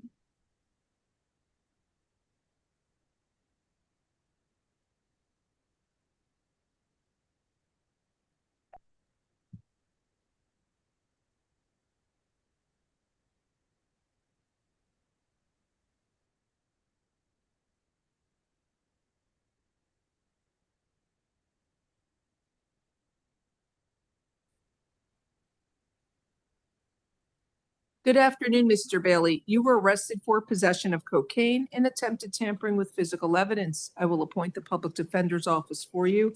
Unfortunately, you're out on felony bond, so there's a hold for you to see Judge Altfield tomorrow. But there is probable cause. Your bond is $2,500, and Judge Altfield will be able to readdress whether or not you can be released or post the bond. Oh, 2 counts. Yep. One is 2,500, count 2. 1 minute.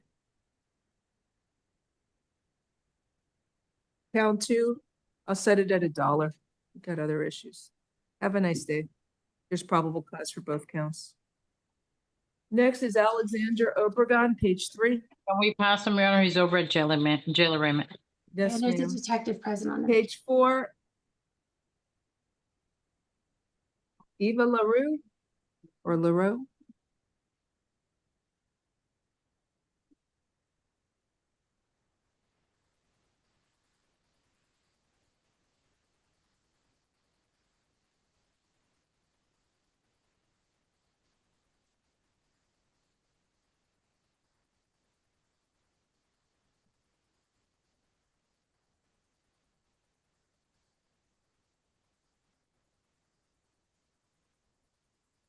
Good afternoon. You were arrested for battery on a law enforcement officer, resisting an officer with violence, resisting an officer without violence, and disorderly intoxication. I will appoint the public defender's office for you. All right, looks like probable cause. Spat at the officer, message striking him on the chin.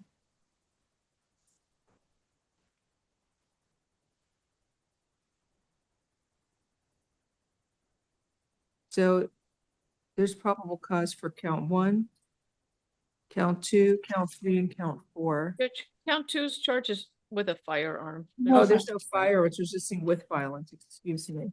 Count 1, battery on a law enforcement officer is $5,000. Count 2, resisting an officer with violence is $2,000.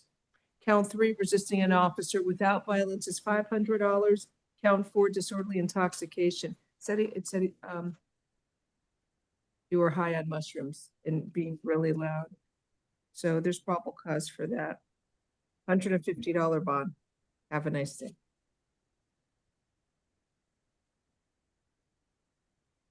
Did you need to get an order for testing? Not right now, Judge. Okay. Your Honor, can we go back to Mr. Obregon? Yes. Your Honor.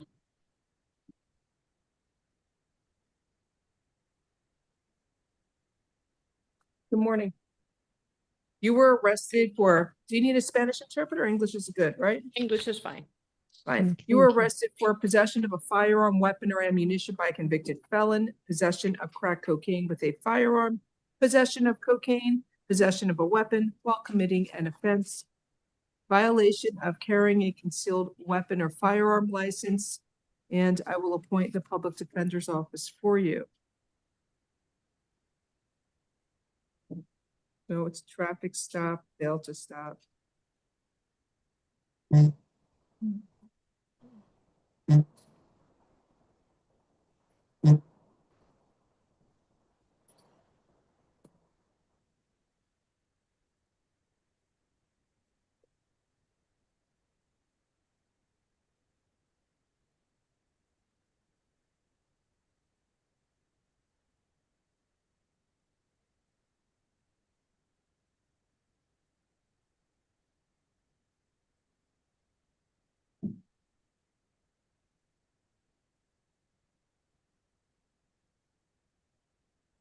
He's a convicted felon and had a black Ruger on him together with 2 grams of cocaine.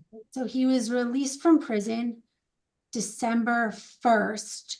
It looks like he was sentenced to 366 upon revocation of probation. His priors are for burglary, possession of a controlled subject that's present who wants to be heard in terms of the defendant's release conditions. Okay, detective, if you wish to be heard, you need to unmute and put on your video. Who is it? Detective Jones? No.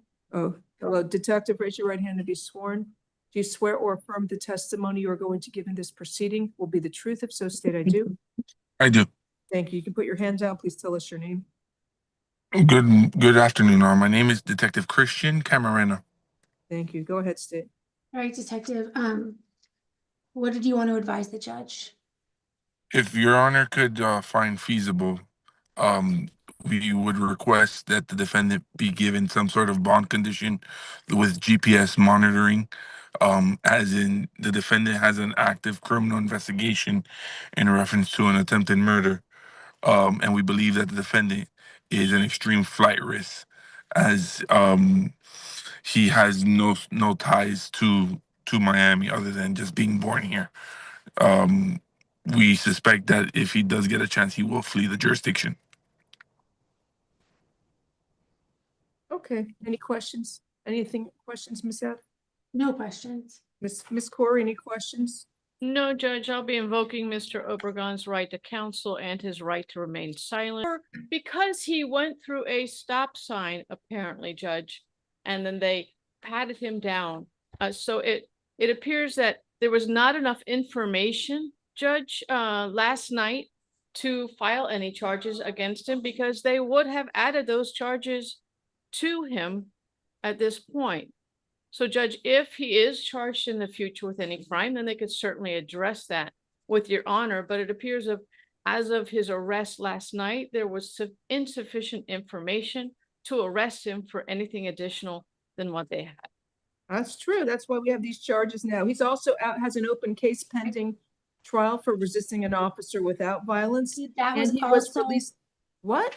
that was also a traffic stop, and the allegations in that case are that the defendant ran from the officers. Okay, that's also set for trial on October 20th. There's probable cause here for count 1, possession of a firearm by a convicted felon, $7,500 bond. Count 2, possession of cocaine with a firearm will be $1,000. Count 3, possession of cocaine, $1,500. Count 4, possession of a weapon while committing an offense. State, what do you want me to sit on that? $1? That's fine. $1 on count 4. And count 5, violation of the carrying a CCF requirements. That's a $2,500 bond. That's plus house arrest with a GPS monitor, level 3 house arrest. And I'm going to give him a curfew from 11 p.m. to 6 a.m. Have a nice day. Thank you, Detective. Thank you, Your Honor. Thank you.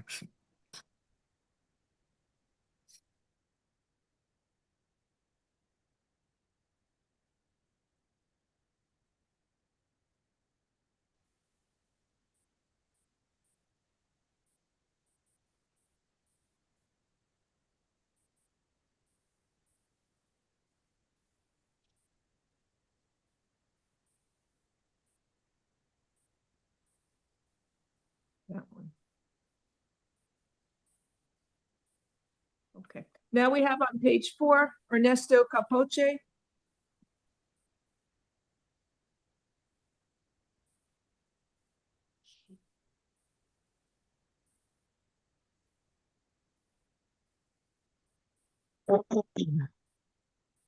¿Hablas inglés? Ernesto Capote. He should. Do you speak English, sir? Yes. Sir, good Thank you. afternoon. You were arrested for possession of a controlled substance called methamphetamine, fraudulent use or possession of identification, loitering or prowling, and possession of drug paraphernalia. I will appoint the public defender's office for you.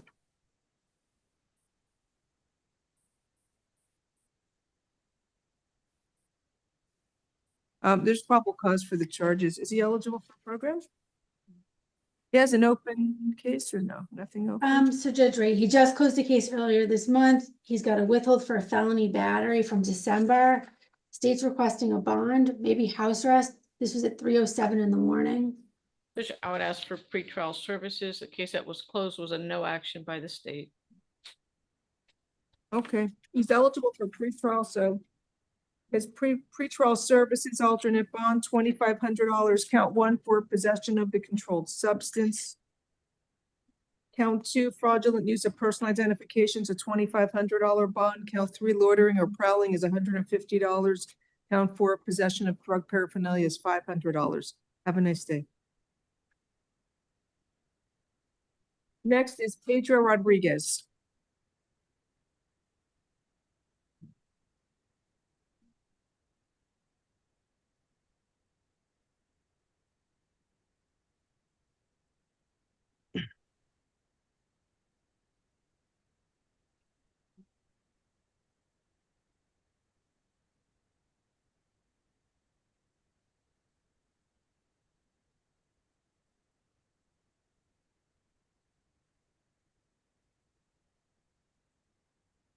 Speaks English? Good afternoon, Spanish, sir. please. Spanish. You were arrested for possession of cocaine and a separate case for grand theft and possession of burglary tools. Señor, le han puesto cargo por posesión de cocaína y por hurto mayor y por herramientas de robo.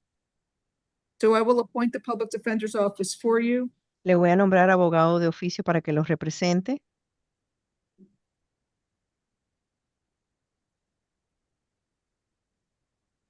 So he and his friend are stealing a vessel, a boat. Sí, se están robando una embarcación, un bote. Él y sus amigos.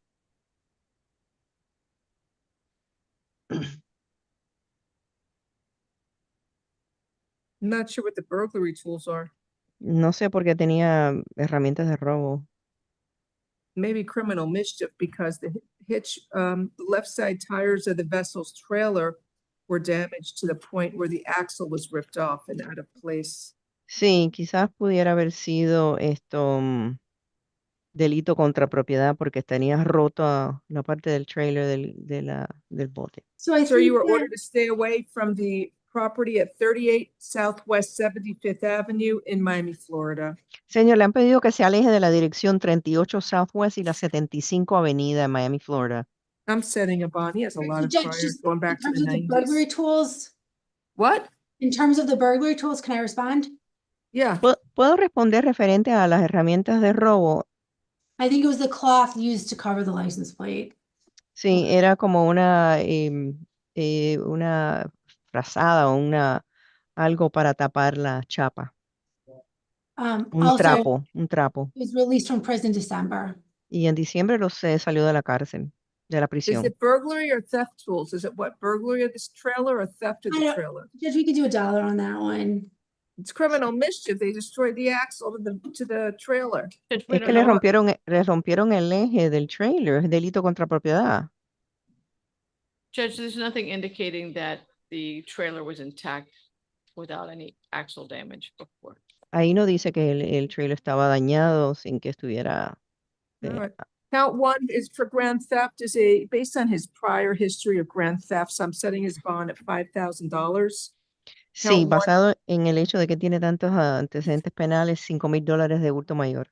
Count two, the possession of the burglary tool is $1. $1 para posesión de las herramientas de robo. Then the other case, the possession of cocaine is $2,500. Good day, sir. Posesión de cocaína, $2,500. Eso es todo por hoy. Ya puede tomar asiento. Next is Fabian Falcone.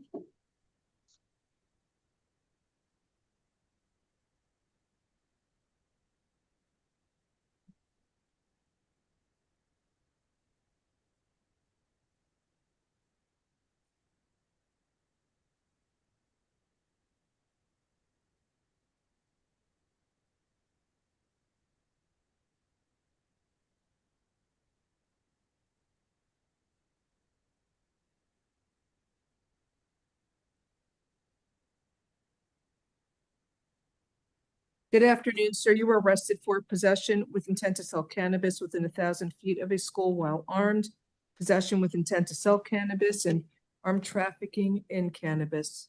I will appoint the public defender's office for you.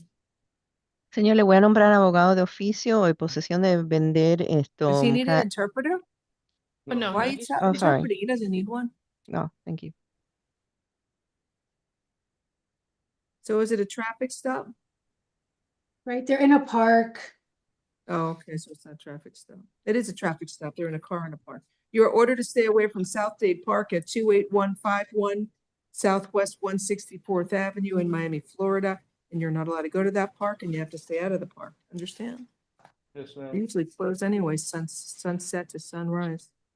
So he's in the park. He has a block, marijuana residue. They find a bag, 9 green Lucky Charms Pop-Tart bags with 6.5 grams of marijuana and some more grams, 8 grams of marijuana, and a push pop bag containing 8 grams of marijuana. A front seat passenger had some THC wax. Also, somebody else had vape pens, cartridges.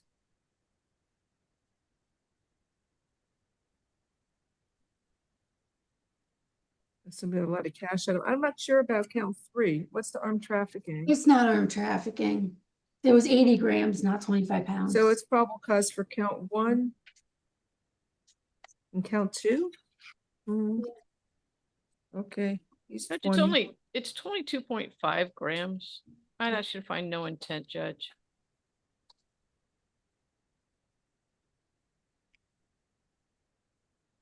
It's just not that much. That's a state's decision to make. There's nothing indicating they're trying to sell it to anybody. Well, other than Nobody's coming up to the car. There's no They're just sale using. activity. It's nobody. It looks like they're using it. They smelled burnt marijuana. All right. Count one, there's probable cause for possession of cannabis. A felony amount. Well, I'm sorry, count one is probable cause for armed possession of cannabis. Do you work, sir? Yes, Yeah, what kind of work are you doing? I do gas. Like you know how houses need hot water and your kitchen needs to have like fire.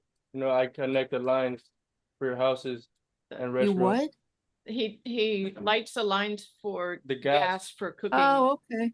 All Judge, right. also, I think Ms. Square, your math may be off because I think it's each, so it'd be 9 times 6.5. They were in there smoking weed. They're not selling to anybody, although his friend had a lot of cash on him. Maybe So got the paid. officer came up with 75 grams. I guess he added everything together. Yeah. Well, but look, it says, Somebody else there had oxycodone. right, 9 Pop-Tarts bags containing 6.5 each. Another Listen, bag with 8 grams. And There's then no another bag with independent another 8 sale grams. activity. So I'll find probable cause for one, armed possession of cannabis. That will be $1,500 bond, count 2. Please. Free trial services, alternate bond, 1,500 count 1, 500 count 2, release outright count 3. Have a nice day.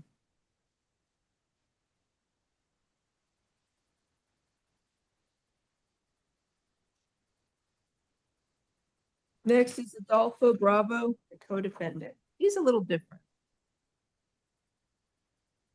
He's the driver. And I don't know where he got all that money from. I don't know what you're saying. He's the driver and I don't know where he got all that money from. Maybe got paid for something, for working.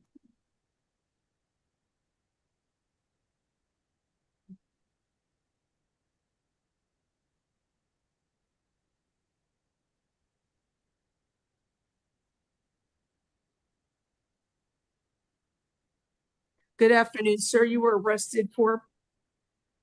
Speaks English? He does. We'll let you know if he doesn't. Yes. You were arrested for possession of THC, also possession of oxycodone pills, trafficking in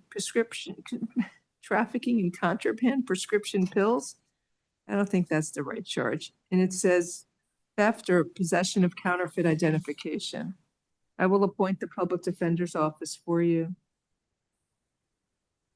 He had a lot of cash on him, $3,855.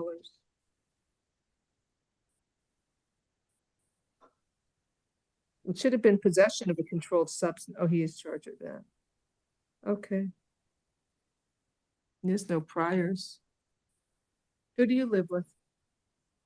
Mother. Mm-hmm. Okay. Pretrial services, alternate bond, count 1 is $1,000, count 2 is $2,500. Count 3, there's, what do you want? Possession of a prescription drug without a prescription? No, it's, well, he was already charged with oxy. That's Release him 2. outright on that. He's already got charged with the 6 pills, Judge. Okay. Count 3, no probable cause, release outright. Count 4. Okay, you're gonna take care of it or mine? This is drug court. Go in there and making noise, disrupting me. It says he had Had a false date of birth. license, yeah. He what? It's a false Yeah. date of birth on his driver's license, Judge. Oh. All right. Count 4 is $1,000 and count 5, $500. Have a nice day.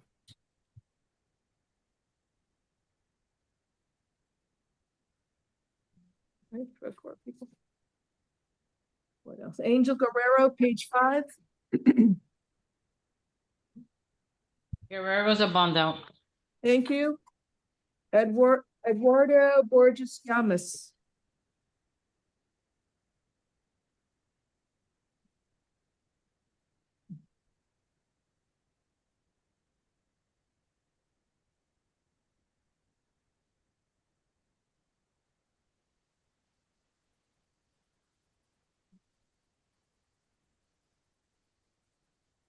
Good afternoon, sir. Do you speak English? Spanish, please. So you were I'll arrested call you for back. grand theft and possession of burglary tools and a separate case for possession of a controlled substance called crystal meth. Señor, le han puesto cargo por robo, hurto mayor y también robo y también teniendo posesión de metanfetamina. I will appoint the public defender's office for you. Le voy a nombrar abogado de oficio para que lo represente. Sir, you are ordered to stay away from 38 Southwest 75th Avenue in Miami, Florida. Señor, le han pedido que se aleje del local que queda en 38 Southwest y la 75 Avenida en Miami, Florida. So I am setting a bond on F25-20289. That's a $2,500 bond. Voy a fijar una fianza en $2,500.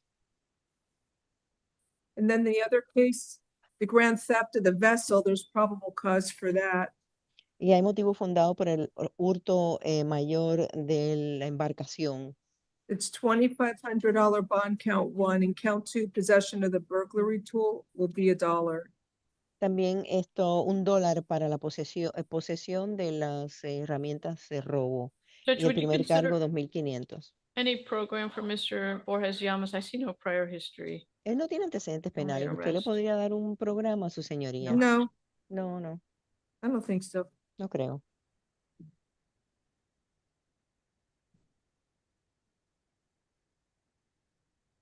The Corey Davis, page 6, Was straight bond, correct, Your Honor? great bond.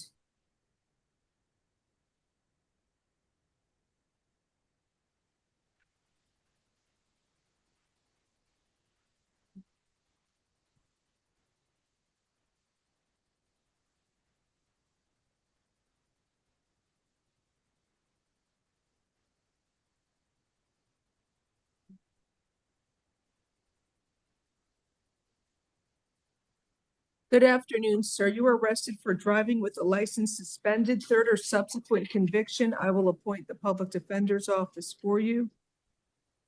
He got a suspended license on September 8th, and it's, what's it, the 17th, and you keep driving? I mean, really? You have no regard for the laws.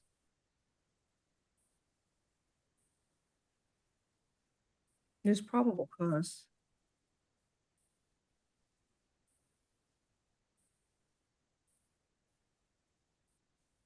And the policeman was nice and didn't even tow your car. Stop driving until you get a good license, all right? It's pretrial, is eligible for pretrial? Pretrial services alternate bond, $2,500. No drive order, no driving unless you get a good license, sir. Good luck to you.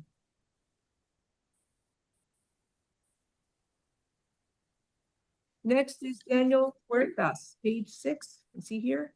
No, Your Honor, he refused. He's still refusing. Can I reset it for tomorrow, Ms. Corey?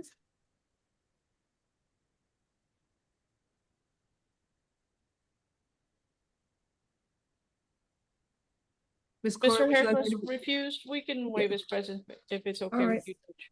appoint the public defender's office, waive his presence?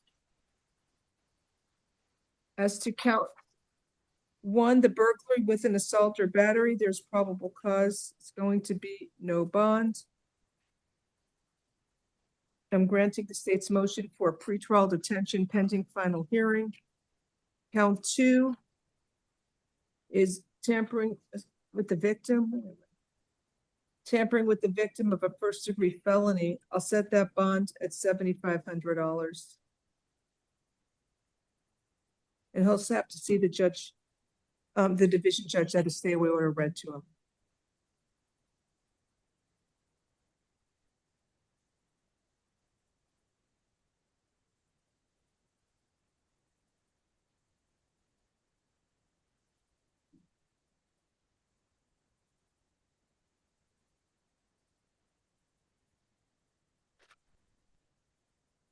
You have Terrell Dickens.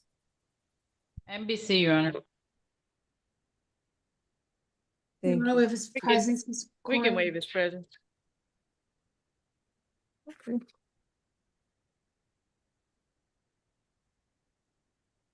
So for Mr. Dickens, I'll appoint the public defender's office, waive presence. There's probable cause. Bond is $2,500. Did you need the name of the victim? No, No, we it's haven't. here. The only case is Weaver that we I got. passed the hospital case. We may And reset yes, it for she does have tomorrow. benefits. No, she has benefits. Excellent. Yeah, good. And I just sent you an order. Okay, How efficient. Perfect time. 1 second. So for Miss Weaver, Melody Weaver, custody release to Southern Winds Hospital, alternate bond. Count 1 is $2,500, count 2 is 1,000, and count 3 is 500. Is there anything else before the court? That's it. Just the order. Thank you. Okay, you're gonna send it now? Yeah, I already sent it. You should have it. Thank you so much, and I'll sign Thank it you. now. That's it. Have a nice day, everyone. Yeah, too. stay dry.